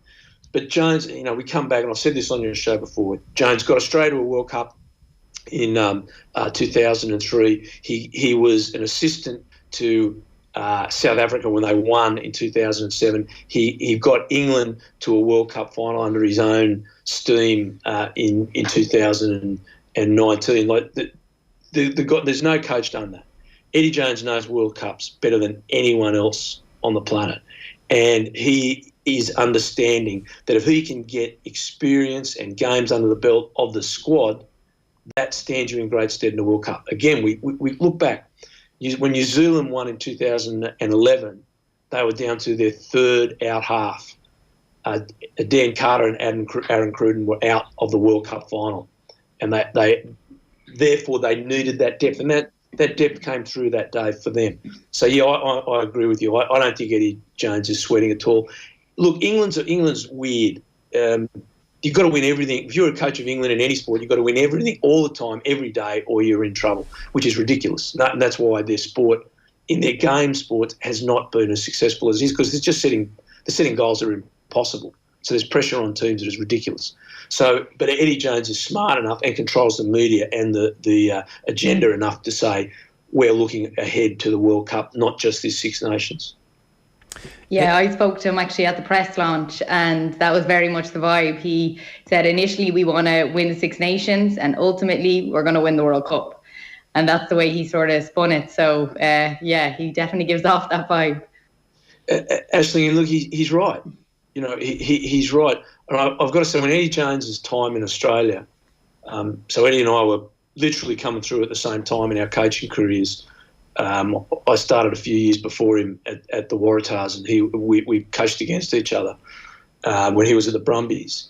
But we were part of the World Cup systems going back as young coaches to 1991 when I started. And the Australians in the 90s and up until Eddie's, that 2003 World Cup, they had a phenomenal system that was focused. It was linked to the Olympic system on a 4-year cycle. And they really got the 4-year cycle, which no one else in the world, and with the resources Australia had, we had no resources. Australia won the 1999 World Cup. We had Andrew Blades at tight head, and really, if Andrew went down, we had Glenn Panaho was a loose head, was converted. We had one tight head prop. So the resources were so scarce, but they managed them brilliantly. Now, that system, ridiculously, has been pulled apart in Australia by some horrid administration, and I don't think they'll ever get it back, sadly. But Eddie, crucially to this conversation, Eddie spent 15 years, best part of, in that system, and he understands it really, really well. And he's got a 4-year plan mapped out, and you've got to roll with these punches. But sometimes these punches, like losing your two captains, losing Farrell and Laws, they provide opportunities for others, and you never know what those opportunities will throw up. The second part of that, for this Six Nations, Eddie's just taken every bit of pressure off his English team. The pressure's on other teams now to beat them. He's saying, well, we've got all these injuries. No pressure here. We're looking ahead. We're just going to give our boys some time. Again, really smart leadership from Eddie, where now everyone goes, oh, all right, no pressure on England. Who's going to win besides England? Really smart play from Eddie. And he's done it for years. Very, very smart stuff. The other thing that's happening with England might be a slight iteration in the style of play, and that's the other side of this. You can take the pressure off, but they do need to adapt to how the game is going. And the next time they come up against South Africa in a World Cup final or a semi-final or whatever, they need to be able to deal with whatever gets thrown at them. And it would be good to see how that game would have gone if there hadn't been a significant injury to their prop and the scrum hadn't been completely collapsing and going backwards. But what they have done, it seems, is inject a bunch of Harlequins players into the team because they're playing so well. Is this a harbinger of a complete shift in how England are going to try and keep the ball alive and play a total 15-man game? What's your instinct around that? I think we've seen a bit of a shift, a welcome shift, I might add, around the world that's taken time, but it's reacted to the way defences have been put in place since the Lions went to New Zealand 5 years ago and introduced a rushing defence that was catching offences behind the game line and really, it was a blight on the game, to be honest. It was highly effective defence, but gee, it made for some ugly, horrible games of rugby. None more than the Lions tour to South Africa last year, which was totally uninspiring and in fact was damaging to the game, in my opinion. But as a response to that, teams around the world are taking more risks, and they're looking for creative tens. Bowden Barrett, Richie Mo'unga down with New Zealand. You got Marcus Smith, this really great young talent emerging. Finn Russell is a free spirit. And we've got to say Johnny Sexton's back to some great form. I thought in 2019 Time had caught him and Johnny was finished. He's proved me wrong, what a champion. Champions get up when they can't. He's playing some really good rugby. But Marcus Smith is bringing something that England perhaps haven't had for a long time, and he's changing the way England are playing. Because if you've got an asset, you've got to use that. You can't come as a coach and say, I want to play this game, even though I have players that don't fit that style. I want to play that game. You've got to look at your assets. So what have I got? What's the guys I've got? How can I maximise the strength and the talent of this team? And that's what a great coach does. That's what Eddie Jones is trying to do. So there's a plus there of Smith trying to do that. I actually think there's going to be a reaction from opposition defensive coaches to Marcus Smith. Your first year, you get a bit, when you're a really talented young guy, first year you get a bit of a free run because no one sort of knows how to stop you. So I think it'll be really interesting this year how the opposition defences react to the talent of Smith and his obvious talent. Can they shut him down? Can they do something that limits his instinctive play? So there's a whole lot, and I think that's really fascinating for all us rugby nerds out there to watch. England want to play an expansive game. You did hear me right. I did say England want to play an expansive game. God save us. I am right. I am saying that. And the opposition will try and shut them down. And that's going to be a really fascinating aspect. And I think that week one, when they play Scotland, if Hamish Smith, I hope he's fit and well, plays, that Scottish back row, they're a good back row. I wonder if they've got something in store. If it's not Scotland, is it Sean Edwards, the defensive coach of France, that'll bring something out? So I think all these little subplots are really, really fascinating. And Matt, just looking ahead to Wales and Ireland on Saturday, at the moment Wales, they're suffering a lot of injuries at the minute. A lot of people seem to be sort of writing them off. I spoke with Dan Bigger last week, and he just said, look, if we to listen to what everybody is saying on the outside, we may as well not turn up. What's your view on how Wales are at the moment? Well, I think in Ireland, we just keep underestimating Wales. I mean, last year, you watched that first 20 minutes of the opening match, Ireland versus Wales last year, and up until Peter O'Mahony got sent off, Ireland were going to win that match by 15 points, 20 points. And then Wales come up and they win the championship, really unlucky not to get a Grand Slam in some ways.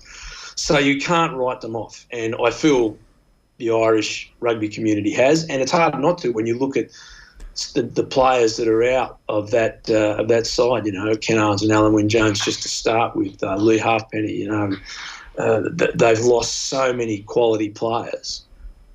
And their provinces, what throws us out, their provinces are so poor.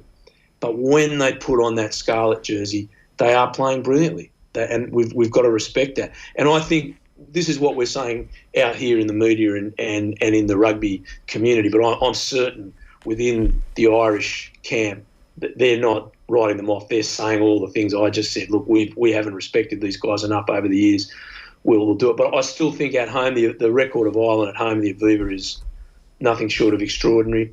And if they come out and play the way they did in November, and I really, really hope they do, because that was so encouraging, so good to watch, and so successful. It bloody well worked.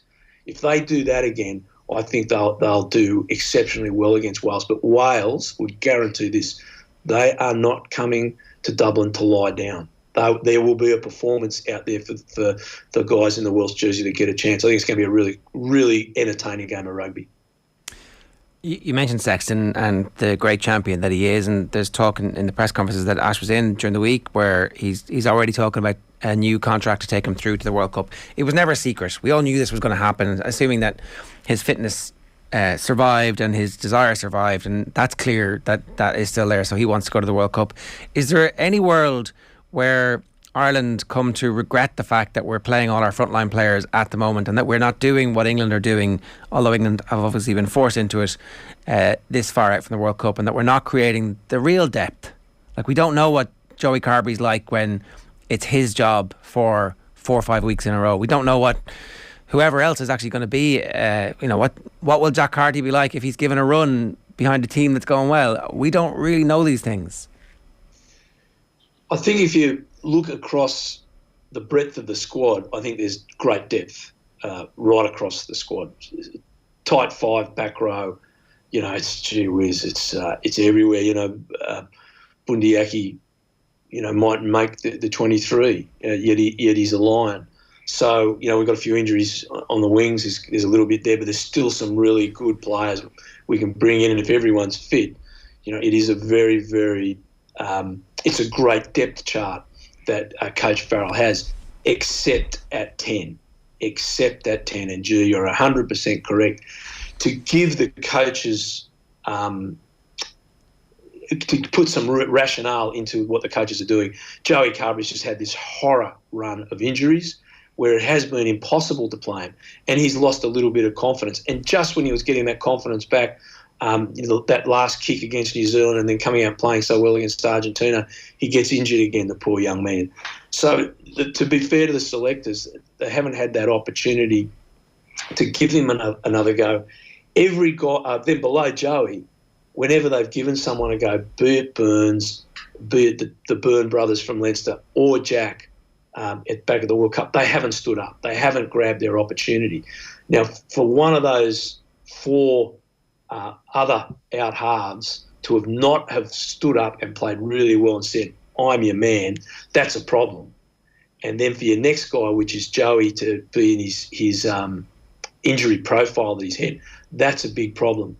What they're blessed with is that Sexton has come back from some really bad form, and when you play that long, he's going to have some bad form that he had in 2019, and he's come back in and he's playing really well. And also, his forward pack are laying down a foundation, and he's getting it for him, and Jamison Gibson Park is giving him fast ball, so that makes your role as a 10 much easier.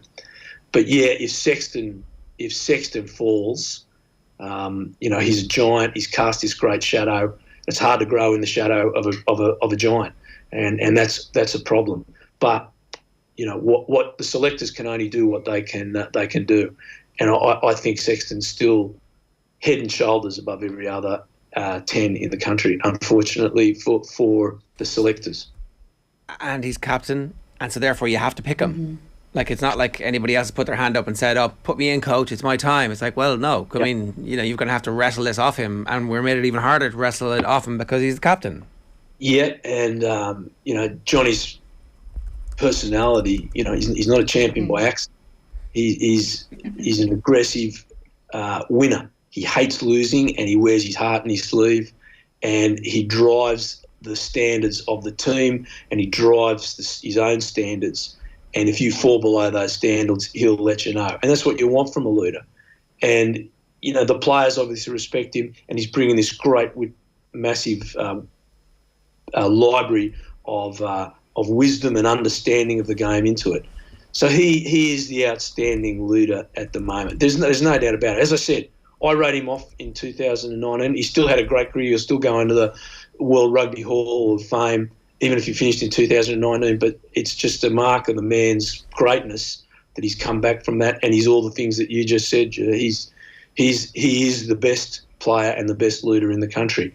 So, but the Italy game, I hope they don't play him. I hope that's the time we get to see some of these other guys, and I hope that, and I'm pretty certain in the later stages of games that are pretty much in the bag, that we see Carberry getting 20, 25, 30 minutes in a game.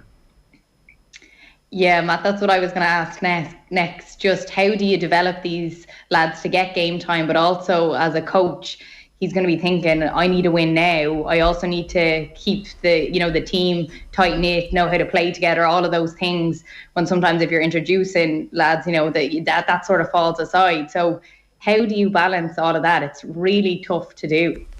And it's something, actually, you hit the nail on the head. It's something Irish rugby has not done well at the international level. And that's really my criticism of the planning for World Cups. I have just not seen the planning in the depth that's required to be successful at World Cups. And that's why, quarterfinal after quarterfinal after quarterfinal exit, Ireland have done that, because they focus on the 1 year cycle. And the Six Nations becomes so important rather than the long term of the 4 year. The other thing Ireland haven't done well is they haven't used the summer tours to develop those young players like they could. I'll take you back to when Joe Schmidt took Ireland to Australia. But I think it was 2017, and I was really hoping he'd leave his big guns behind and develop the younger players, give them a go. They might have lost the series in Australia. They won it. In the end, who cares? Who cares? They won 2-1. But that didn't do anything for the World Cup. So that was then. Now, we've got to give Andy Farrell credit. Somewhere in the last 6 months, he's had a road to Emmaus moment. He's looked in the mirror and realised, if I don't do something really different here, I'm not going to be the coach of Ireland at the next World Cup. And I believe they didn't beat England in the last game of the Six Nations. His position would have come under great pressure, and rightly so. I thought the team hadn't progressed. They were playing some really poor rugby, and they looked rudderless. Now, somewhere between that England game and November, there has been a massive change, not an incremental change, a massive change. They've changed the personnel, which is a good thing, and they've changed the way they've played, which is the massive thing they've done. And to me, they've followed the Leinster path. And there is no, I coach Leinster, right? But so it's not me saying Leinster are better than others. It's just you've got a team that's been really successful in Europe. That's exactly what New Zealand do. They've taken their team that are successful in the Super Rugby, the Crusaders, and they've mirrored the national performance on that. But not only that, they've taken it down to schoolboy level. So if you go to New Zealand, at schoolboys, they're all playing the way the All Blacks play. If you go to Leinster, go to the schools, you go to St Michael's, Blackrock, you go to these schools, they're all playing the way Leinster plays. So they've just taken a system that's been from schoolboy, hugely successful at provincial, and they've just done the right thing and linked it into the national team, which is what Ireland should have done 10, 15 years ago. We used to do it, and this is for all the Munster people. That's what Ireland used to do when Munster was successful. The Irish team played very similar to the Munster team. We just haven't had that progression, and Farrell deserves great credit, praise, and support for what he's done. So, getting back to your point, Aisling, that has been a great change for Ireland. So what does this team need now, this young team and the team that's got so many changes to it? It needs to win. So if they can win at home, pick up one game against England or France, and I suspect it's England away, that's a great championship. If they then go to New Zealand, now let me tell you, you can't go to New Zealand and develop. So Brian Ashton 20 years ago took an Irish team down there, a development team. They got their absolute bum smacked, 50 points by every side. Brian lost his job, and all those boys had their confidence smashed. New Zealand is the hardest place in the world to go to. So you have to go there with a really established team to play 3 tests against the best team in the world still on their home soil. No one's won at Eden Park since the 1980s. So if Ireland can go there and steal a test, and I think their first test, New Zealand are always vulnerable. They can steal a test. That's a magnificent 6 months for Irish rugby. All at home, one win and get Twickenham. And then if you lose to France and you can pick up a historic test win in New Zealand, this Irish team would be flying, absolutely flying. And I think that is it's a stretch goal, but I think this team is very capable if they keep playing the same way, which I am really hopeful they do. Stretch goals, always good to have them. Matt, great to have you with us again. Thanks a million. Great, Aisling. Thanks for having me. Enjoy the big kick-off this weekend. It's Matt Williams giving us his thoughts there. 12 minutes past 9 this morning on OTB AM. You can share your comments, either disdain or joy, ahead of the tournament and what you think is going to happen on the YouTube channel, and we'll get back to them there in just a couple of minutes' time. 0879 180 180 is the WhatsApp number if you want it. Now, here's what's coming up on OTB Sports Radio today. We've got the Club Championship show with AIB live at 10:30. OTB Gold at 1 o'clock is Chris Waddle. The Koi Gig Pod from 3. The Retro Panel at 4 is Capturing Sporting Moments. At 6, OTB Gold is Nigel Mansell. Up next, former Mayo footballer Enda Varley is going to join us to run through Mayo's depth chart. OTB AM on OTB Sports Radio, Ireland's first and only sports radio station. The Football Pod on OTB Sports. James O'Donoghue, you're very welcome along. Thank you very much. The King is dead. Long live the King. This fella's got to be a handful for the year. I can feel it already. Get the hop on everyone else and hear the Football Pod first on the OTB Sports app every Tuesday. When we beat Tyrone in 15, I thought we were on a winner. For the latest on GAA, rugby, football and much more, download the OTB Sports app turn on push notifications and hear it here first. You know yourself, Karen, you're working a full-time job and training to the best of your ability, but like to have any kind of, reaction to the training or, recovery is what you need. And, you train really hard and 3 times a week, and then you're up awake probably 7 hours later into work, working, 9 to 5, probably a little bit extra, and then back maybe blasting out a gym session, going to the pitch, and you're kind of like, it's almost like the contact hours are quite similar, but yeah, there's just no time for rest and recovery. And for me, sleep is a big thing. Like, I think it's just the biggest kind of training benefit one can have. And when you're working a full-time job, you just can't do that. Because like even last year, I was trying to obviously work, like to pay my rent and to try and work around training, which was nice. But it was also working 12-hour shifts on your feet for 12 hours and then bombing it straight to training. And I think after a few weeks of doing that, I was just like, this is high risk for injuries. And, getting a little bit older too. So everything just needs that little bit extra care every day. You are good. You have that experience behind you now. Sorry, Kathleen, just when you have the experience behind you now, you have your degree, you've work experience, and you obviously know that the longevity in a career isn't massive, particularly when you're working full time. So to make this step at 28, some people might see it as a big move, but it's just kind of a reprioritization of things you were doing anyway. Absolutely. And I suppose some people are like, oh, you're taking a lot of risk. I'm taking quite calculated risk. Like, as you said, I do have the very good benefit of my degree and will always do work there. But for me, it's 28-year-old making the move because like yourself, we've been balancing everything our whole lives. I have this opportunity, that I kind of work towards and want to push on from. The game has changed in the last 6 years, so I'm kind of adapting to that as well. And you've mentioned a lot of the names that have left the league, and there are new opportunities because of the growth of women's sport and women's football, in kind of global at the moment, but, predominantly in England and Scotland.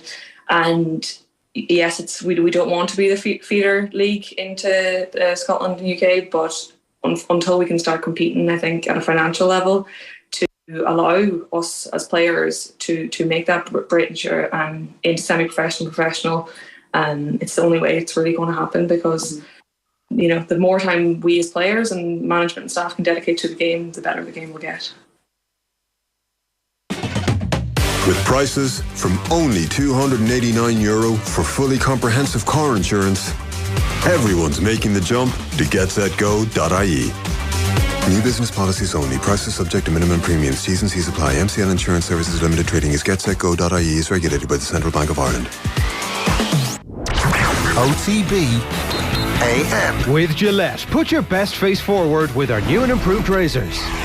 In the ad break there, you would have heard Ciara Grant talking to Karen and Kathleen on this week's episode of the Koi Gig Pod. Ciara's obviously just signed for Glasgow Rangers in a fairly historic move.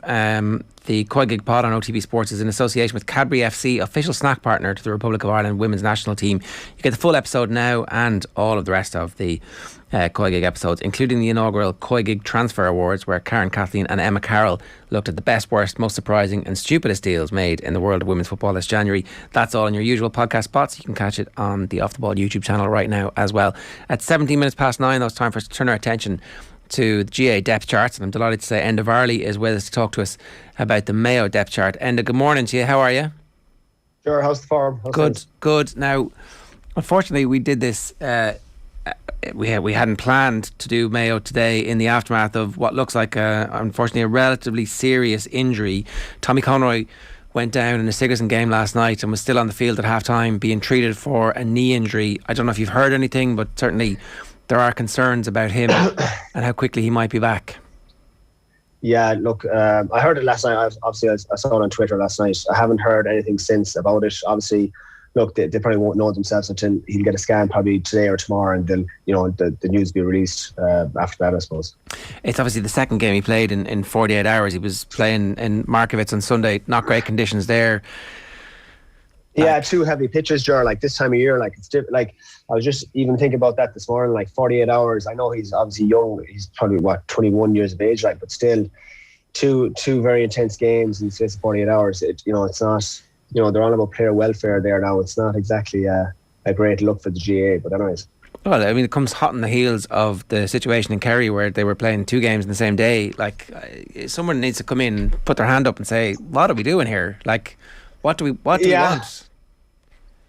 Yeah, well, look, I suppose everyone's obviously Sigerson.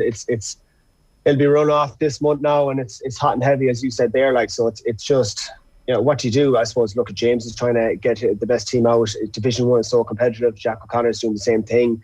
You saw 3 draws at the weekend and at Dublin, so it's obviously very, very tight. Like, so to answer your question, I don't know, Ger. What do you do? Like, the month of January is it's very, very tough on the players, especially the college players. Yeah. No, Tommy obviously had grown into a leadership role and was somebody I think that they were investing a lot of time and effort in as like part of that new generation. There's a new captain.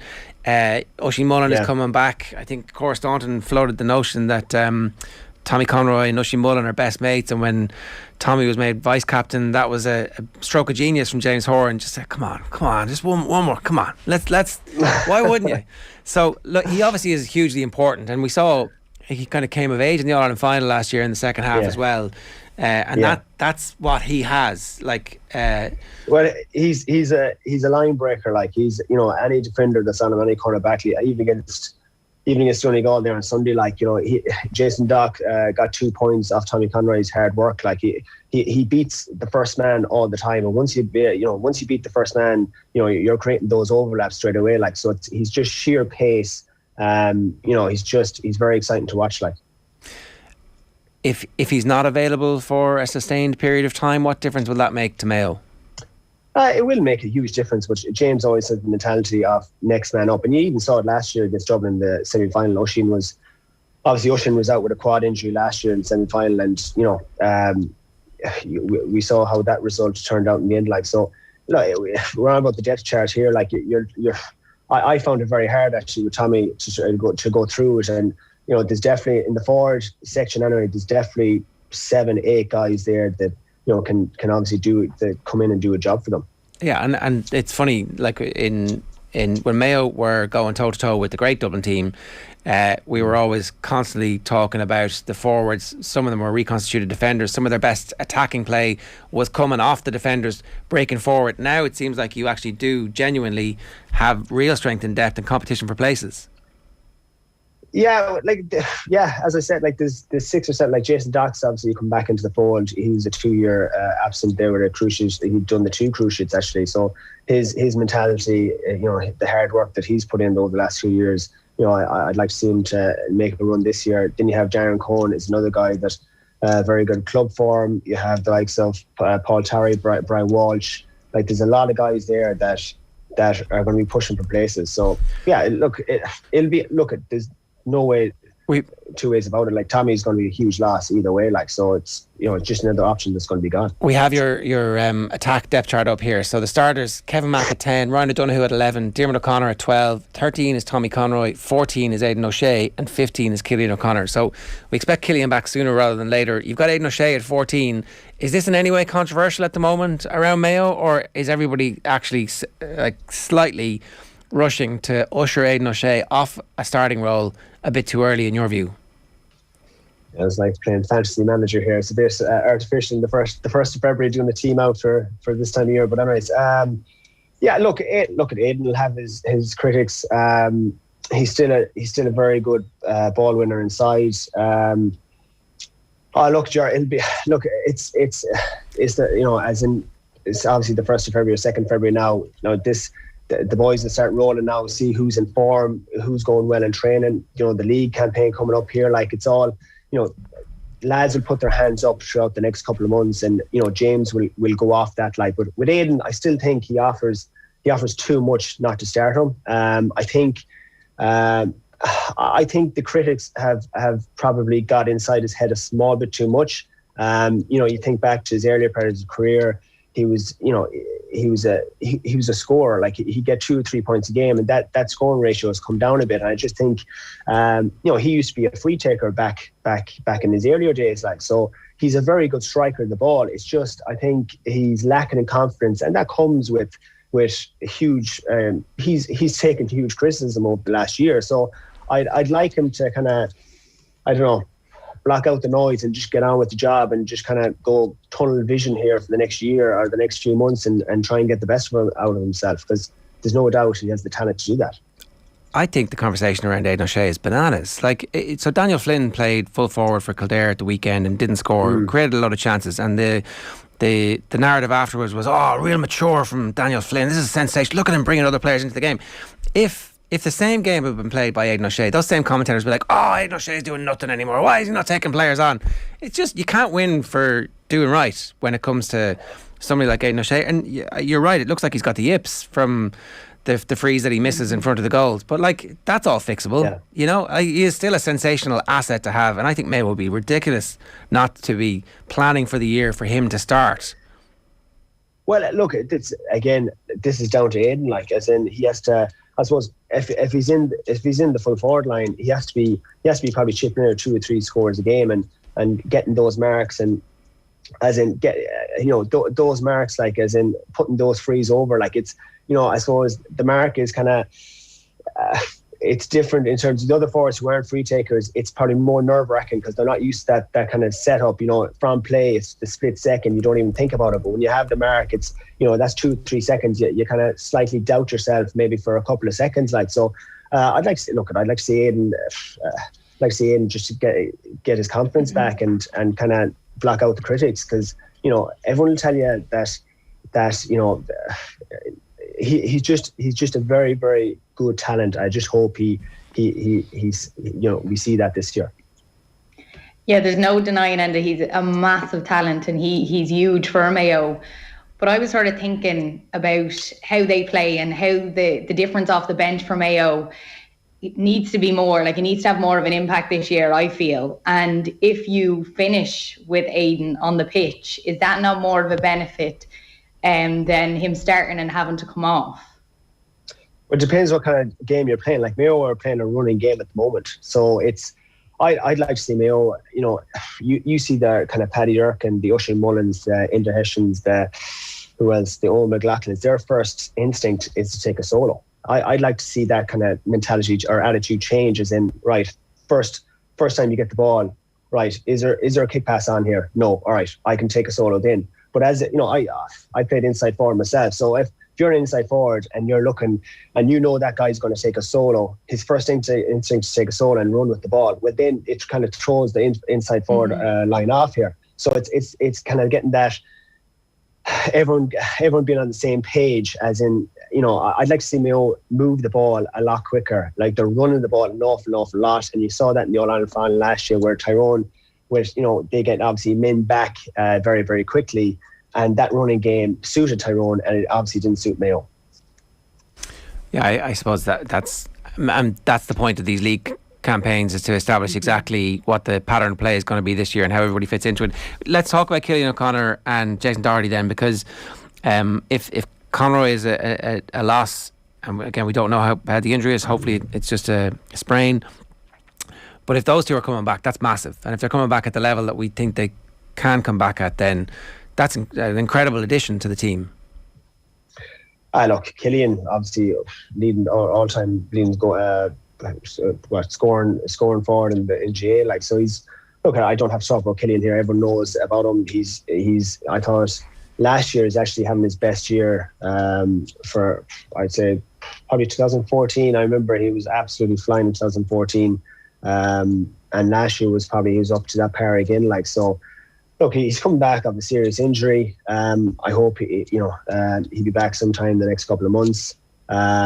Look, he's one of their leaders in the forward line. If Mayo ever need a score or need to settle things down, Cillian will always get you, a score from free or a score. He's just very, very.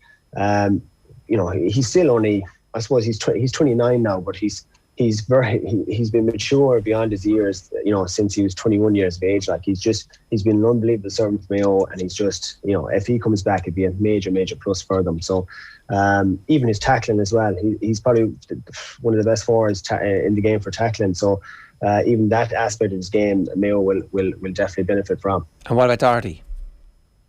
Oh, Jason, again, Jesus, mentality to come back after 2 years. He done one cruciate 2 years ago, and then he'd done the second one. last year. So that sheer mentality, hard work, graft. Like, I was delighted to see him scored 3 points the last day. Again, Jason, and this is the good thing for James. Like, he has options. Jason can play wing forward. He can play on the inside line. So the forwards are interchangeable. So it's definitely, look, he's another option for James, and especially if Tommy is out now for a few months, he's definitely going to be needed. Is there one bench player from those forwards who you think is ready to step up and come into the team?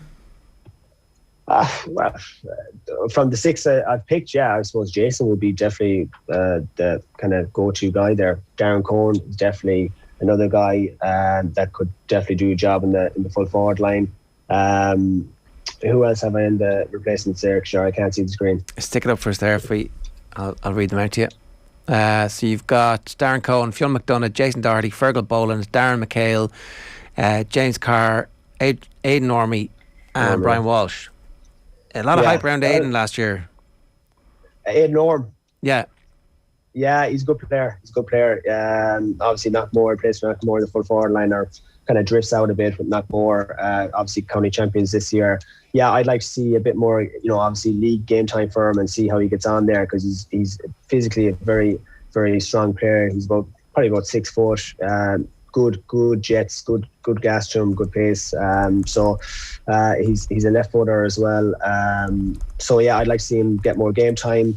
He probably the full forward line. You probably have Brian Walsh for the half forward line. Jason Doherty's interchangeable between the half forward and full forward line. Then you have Darren Cohn probably for the full forward line. So look, there's loads of options there. There's actually more options in the forward lines than the backs. I actually found it hard to get 6 replacements for the backs. Okay, well, let's move on to the defence, because that's a good segue for us here. So Oisin Mullen at 2, Brendan Harrison at 3, Enda Heschen at 4, Lee Keegan at 5, Stephen Cohen at 6, Paddy Durkin at 7. Your backups are Owen O'Donoghue, Owen McLaughlin, Michael Plunkett, Pádraig O'Hora, Donncha McHugh and Rory Brickenden. I think the first thing people are going to notice, obviously, is Lee Keegan back in the half-back line and Pádraig O'Hora on the bench. There's a bit of strength and depth here.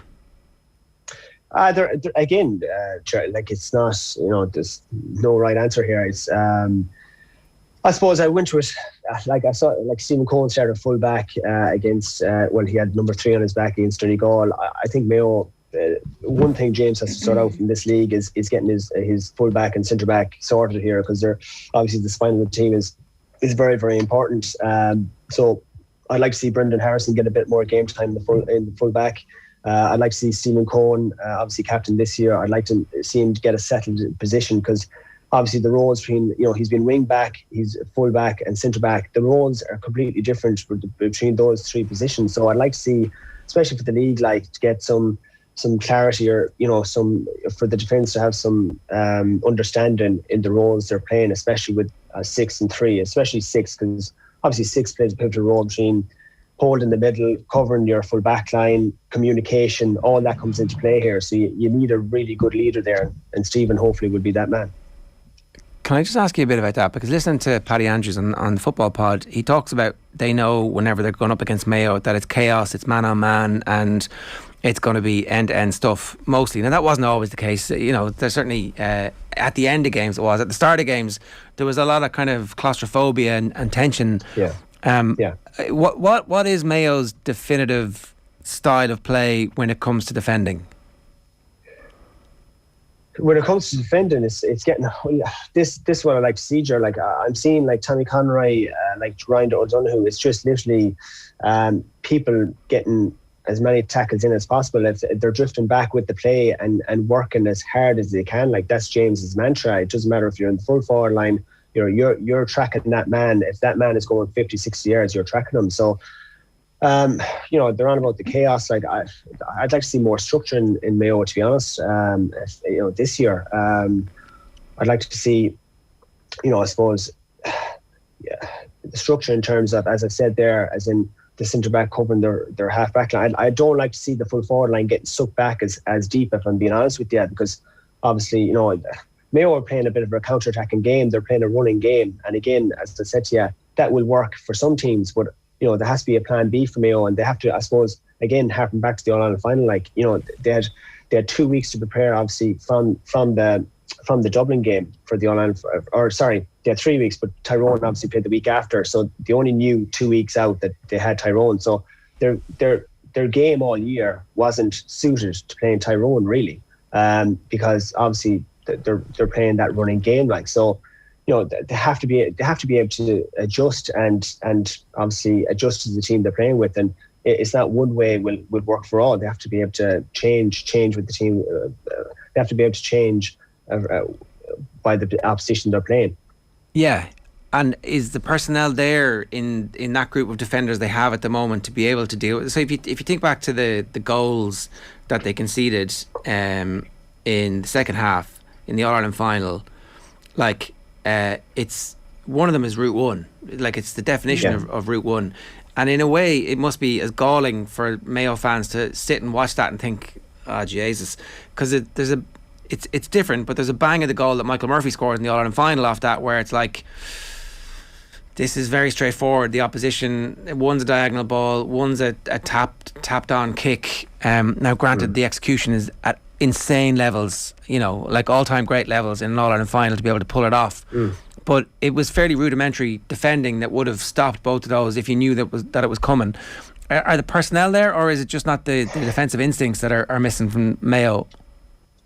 I think it's the defensive instincts, George, to be quite honest with you. I think, like, if you look for the 6 defenders Mayo have, athletically and physically, like, they have all the attributes to be, they're really, really good defenders. Like, so it's just, again, working as a collective, as a unit of 6 or a unit of 8 with the 2 midfielders, like, as in trying to, like, I'm not sure who was with McShane's goal. You said the ball in. I'm not sure who. I think it was Oisín Mullen who was on him.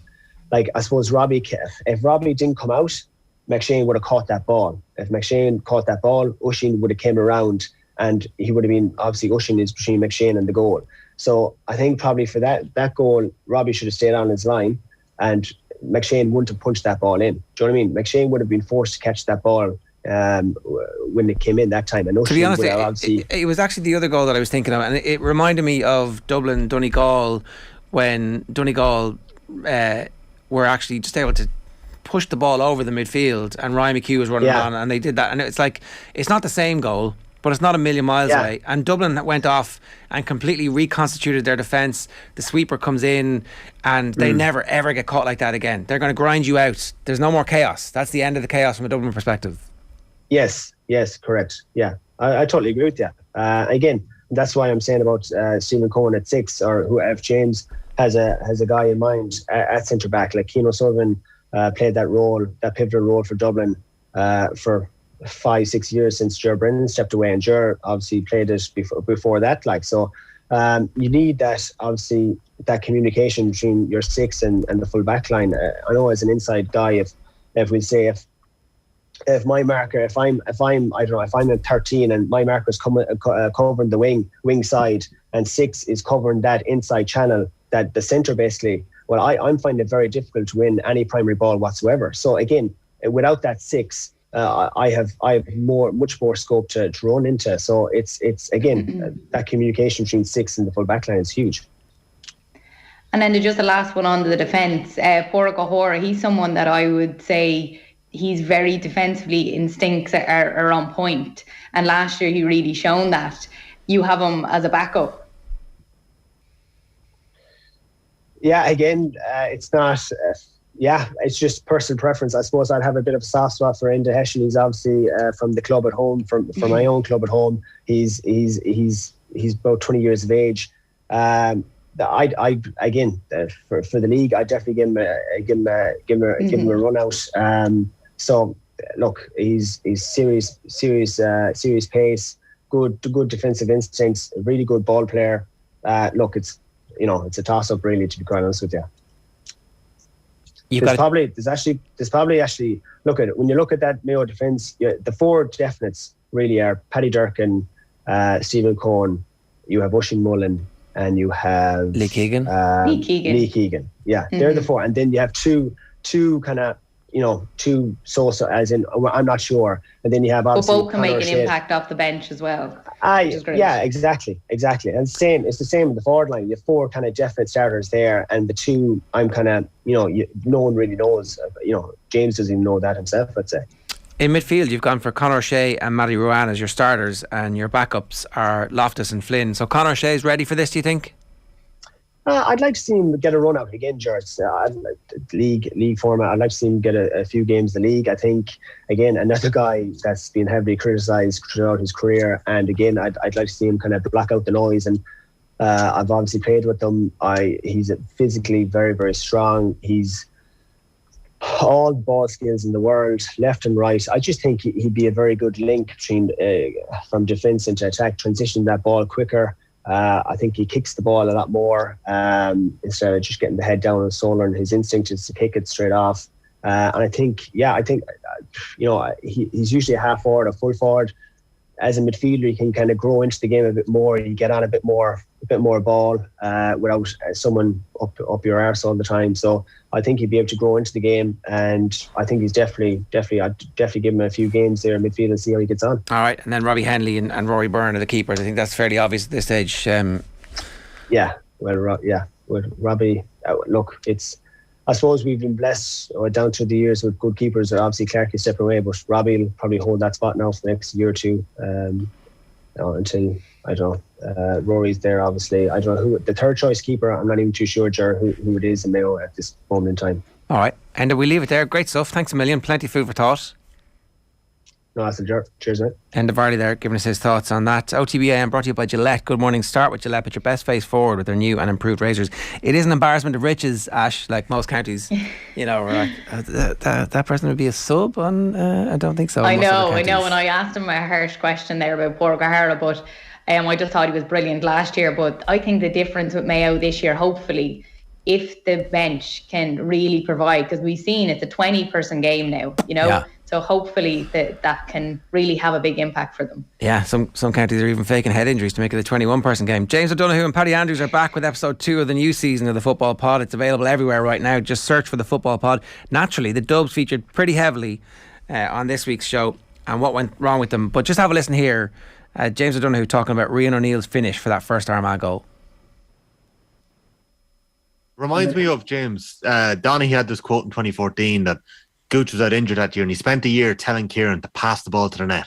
And it's what he thought of when he was one-on-one with Papa Durkin in the All-Ireland final, and he passed it to the net. Did Gooch ever have to tell you that, or did you do the same thing? Gooch had a saying. He'd say, there's a difference between blasting it and kicking it hard. Like, you can still have a really hard finish rather than blasting it. Like, you can hit a hard finish into the corner with the side of your foot. And he was trying to get that across to fellas, because Donaghy used to nearly outside of the boot a goal chance. And then if you went over the bar, he'd go, I was going for the point. You were. But I just think that Rian has this thing, as you said, where he could be moved around. But they need to play him top of the square. Leave him there. Leave him become the player he needs to become. Yeah, they have a great conversation about Michael Murphy, and as Paddy points out, how much would Michael Murphy have scored if he'd just been an inside forward for his entire career?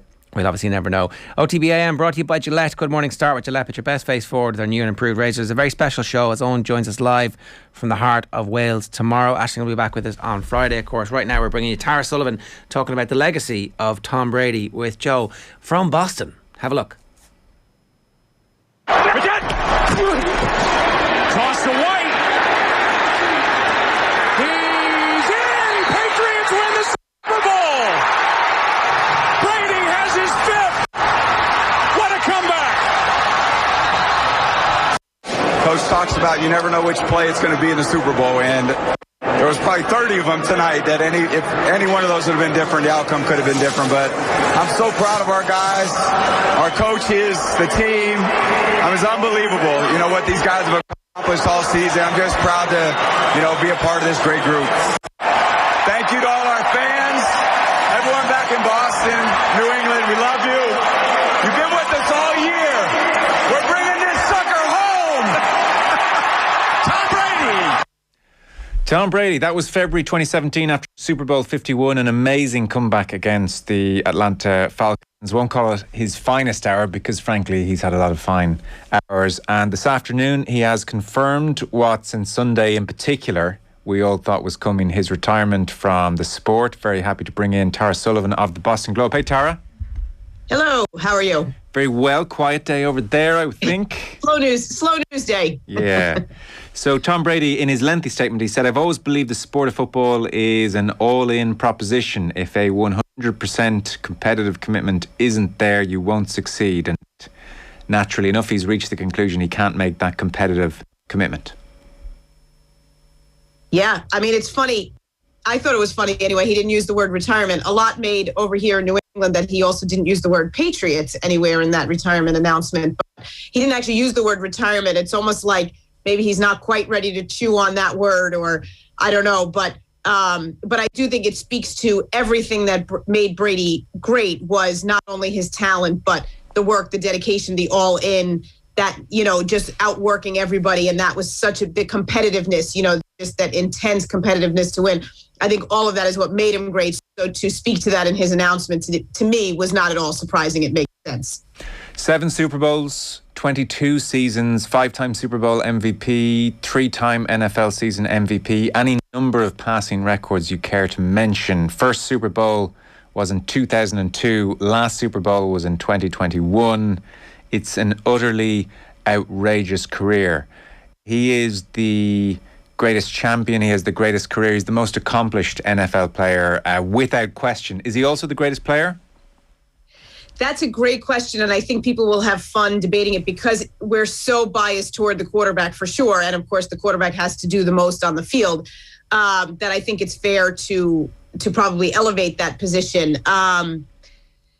It's hard to argue. I mean, it's just hard to argue. I know we always have recency bias, and we're looking at Brady right now, but I just cannot imagine, you know, another career that matches it, or us ever seeing another career like it. So, you know, for me, from my perspective, he's the best NFL player that I've ever seen. And I know I don't go prior to his career, but I think he has to be number one.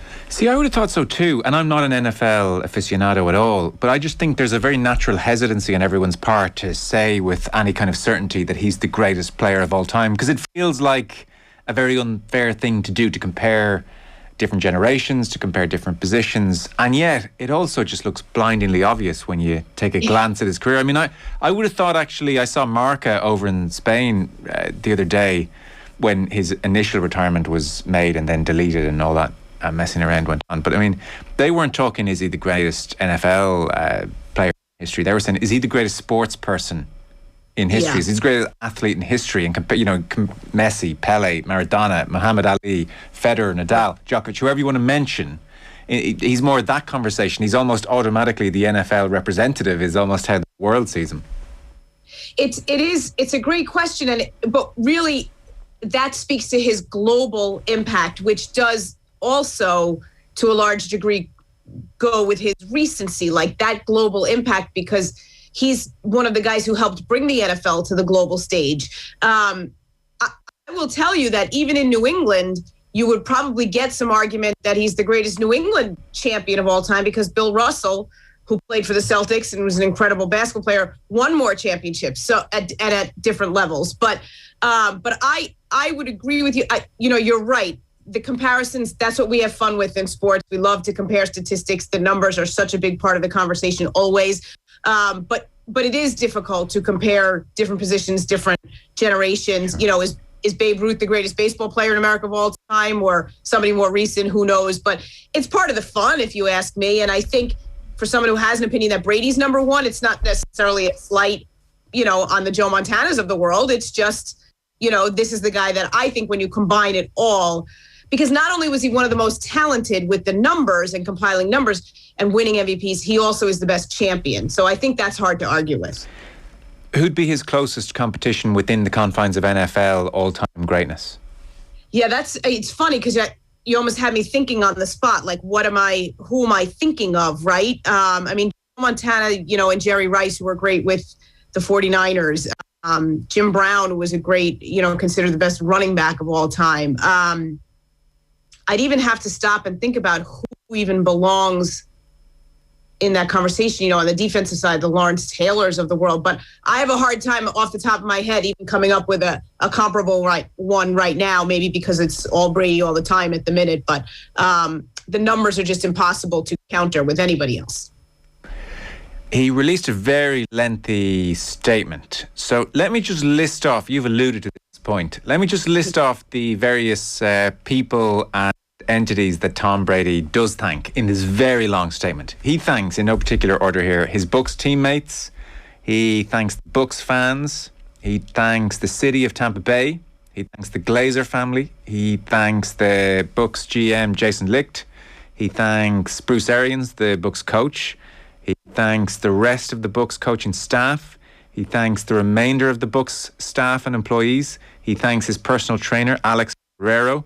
He thanks his agents, Don Yee and Steve Dubin. He thanks his parents and extended family. He thanks his wife and children.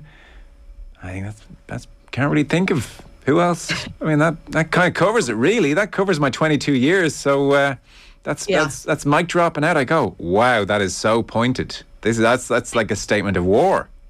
It's such an odd thing to have done, and I'm still. Now, listen, in the time since the Patriots did a few things on social media, right? Like the franchise social media account put up this kind of cute animation picture of the boat sailing away, and Tom riding off into the sunset. Congratulations with all of his Super Bowl. It's kind of a cool thing. And Robert Kraft, of course, released a statement speaking to how much he loves Brady and what an honor it was, whatever, for him to play for the Patriots. And then Brady responded to that statement from Kraft on his Instagram story saying, thank you, love you all, whatever, to Patriots Nation. And in fairness, when he left the Patriots, he left with, beautiful sentiments toward the franchise, toward the coaches, toward the owner, toward the fans. And he had only good things to say when he visited Gillette and beat them, in this past season. But it's bizarre to me that he wrote that entire thing, 9 pages of an Instagram story, without mentioning the Patriots. I mean, to me, that is deafening in its silence, and also pointed. Maybe there's something bigger. I don't know. Maybe I hope that the Patriots have something planned and that Brady is all in on, maybe a one-day contract and retiring a Patriot, something like that. But impossible not to notice that he didn't mention not even just the Patriots, their fans, Belichick, but most of all Kraft, Robert Kraft, who, by all accounts, he has a great relationship with. Yeah, because it read like not a retirement statement, but I'm leaving the Bucs statement. Exactly, which was just a very odd way to approach it, and to just kind of say, well, he already, because I saw, you read the social media accounts, well, he already said goodbye to the Patriots and told them he loved them, but this is different. I mean, he's leaving the game. Yes. And you're supposed to reflect on the entirety of the career, and as great as and fun, and listen, we all saw a different Brady in the 2 years with the Bucs, and we saw him be a little more glib and open and saying things that I'm sure he felt he couldn't say in those years with the Patriots because of the way Belichick sort of tamps down on all that interaction with the media. But I mean, you cannot. He's supposed to have looked at the entirety of the 22-year career, and the Hall of Fame portion of that is most certainly the time with the Patriots. Oh, completely. Like the Bucs is a wonderful, fun finale. It's a rubber stamping of his greatness. It's him doing it without Belichick. But like the substantive part of his career is the Patriots, and on the day he retires from football, to not even give them a shout out towards the end. It doesn't have to be 4 paragraphs, but just a little nod to, by the way, thanks for the 20 years, guys. I mean, I can't wait to see if the front page of the Boston Globe is, well, we hate you too in the morning. It just doesn't make sense to me. I wish I had a good explanation for it. Am I in Brady's head? Is he still chafed at how it all ended? Is he still frustrated that he had to hit free agency at all? But I wouldn't think that's the case, because he clearly had so much fun in the 2 years in Tampa, and the things he said about that. So in the long run, I mean, he goes out on top. He's the one who won a title without Belichick. Like, there just shouldn't be. There's no need for any rancor, hard feeling, anything at this point. So it read very strange to me, and what I'll say is I'm not sure that portion of the story is over yet, and I would give it some time to see if there's some other resolution or conclusion there. Okay. Well, I could be wrong, but I read massive ill feeling suddenly because it is so pointed and dramatic. And any number of people in Brady's camp would have pointed out to him, you haven't mentioned the Patriots. This is a very conscious decision. So absolutely extraordinary. And just the fact that Kraft personally and the Patriots, after this statement, are crawling over themselves to try and reach out to him on social media, suggests they're not consulted in any way. They're kind of reacting like everybody else. So I mean, any sense of a planned thing with the Patriots down the line, well, I would suspect there's nothing in place right now, because Kraft and the Patriots coming after Brady after the statement today screams of a certain desperation. Are we still friends? It seems like you hate us.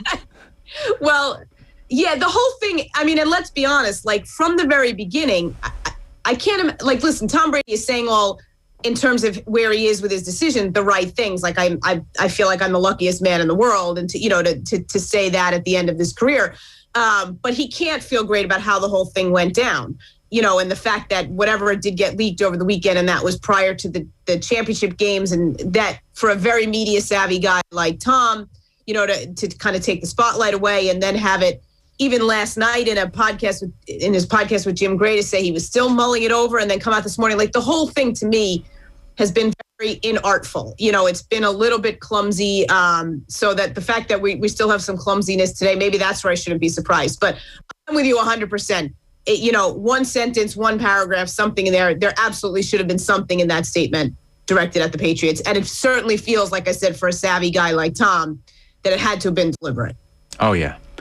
Well, he would have done it deliberately, and then somebody in his team would have said, wait, are you sure? And he would have said yes. Right. So it's, there's a few strikes there. Of his career, I mean, it's impossible to cover everything because it was just so outrageous, and there's so much longevity. 22 years, 7 Super Bowls. It's interesting. First Super Bowl in 2002, another in 2004-05. There is a 10-year gap there without a Super Bowl. 2 losses in between in 2008 and 12. So from 2005 to 15, there is that 10-year gap. Wins again in 17-19, and of course, so famously in 21. In my memory, it doesn't strike me as if that 10-year gap was a period of soul-searching for Brady or question marks over Brady, but I could have that wrong. Was he always seen as great even in the midst of the 10-year drought? Yeah, he was absolutely great, because if you remember the Super Bowl they lost both of those Super Bowls that they got to the Giants, and the one in 2007 they turned in the first ever perfect 18-0 regular. That's the Eli Manning Hail Mary one. The Eli Manning, it wasn't so much a Hail Mary, but the crazy catch with David Tyree, the helmet catch, that's famous. And then of course, again in 2011, that season they also lost to the Giants. No, the Patriots were completely dominant across the entirety. They won 11 straight division titles. They had a stretch of playing, I think, in the conference championship game 5 straight years. The fact that, to me, what's more remarkable is not the fact that there was some gap in there. It's that he actually staged 2 different dynasties that far apart. That's part of what separates him even from other winners like a Michael Jordan or something like that, or maybe LeBron, but there's not as many there, but to have affected that kind of dynasty twice in 2 different, he's the only guy to win a Super Bowl in 3 decades, all of it, that part of it is just amazing. But to answer your question specifically, there was no drop off on Brady's part in those years. They just happened to, hit it. Peyton Manning was playing at the same time. The Ravens, who had an incredible defense there for that one stretch, got him in one playoff game. And then the Giants happened to bite him twice in the Super Bowl. But he was still in the conversation every year. Every year. It was okay, because to take another... other than one injury a year. One injury a year. Because to take another kind of sports person who would be in the... Is he the greatest sportsman of all time, all sports? Tiger Woods occasionally had 18-month, 24-month gaps when the sport at large was saying, what's going on with Tiger? Why is Tiger not winning? He's working on his swing. He's changing his swing. This is a real fall off in his performance. Did Brady even have a season where people were saying, God, he's not at it? Really not. No. There were some issues, really, that final season with the Patriots, where it seemed like his legendary accuracy wasn't quite the same. But honestly, I don't think it was as much the drop off of him. It was the lack of talent, and it was more of a mental kind of exhaustion of all that time with the Patriots than it was a physical problem. No, really, Brady maintained an incredible level of expertise, if you want to call it that. Like, he really, it goes to sort of the remarkable consistency. You know, that was just, that's as big a part of the conversation with him as anything, because he never tailed off on the work stuff, and so it never really translated on the field. It's a credit to the people around him, certainly, but no, he really, like I said, he wasn't the guy that you were saying, like, oh wow, he's done. Yes. You know, you just weren't saying that. And look, he's going to retire off having led the NFL in passing yards at age 44. So we're talking about outrageous consistency, outrageous longevity, and then also an ability to deliver the high points and deliver on the pressure moments as well. Is there an hour that jumps out to you as his finest? Oh gosh, I think I was thinking about that today.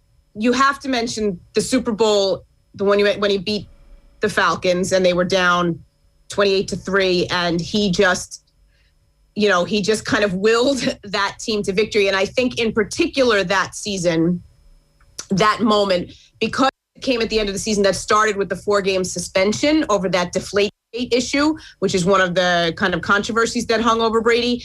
I think that season, that game, because it just said so much about him, how he was able to translate perceived slight into motivation, how he was able to get teams, players around him to believe in something that he believed, and then literally how he was able to throw, and make the right plays in the game, some of the best throws we've seen him ever make to win that game. So for me, I'd have to pick that from his perspective and what he was able to do, that win over the Falcons. OTB AM. With Gillette, put your best face forward with our new and improved razors.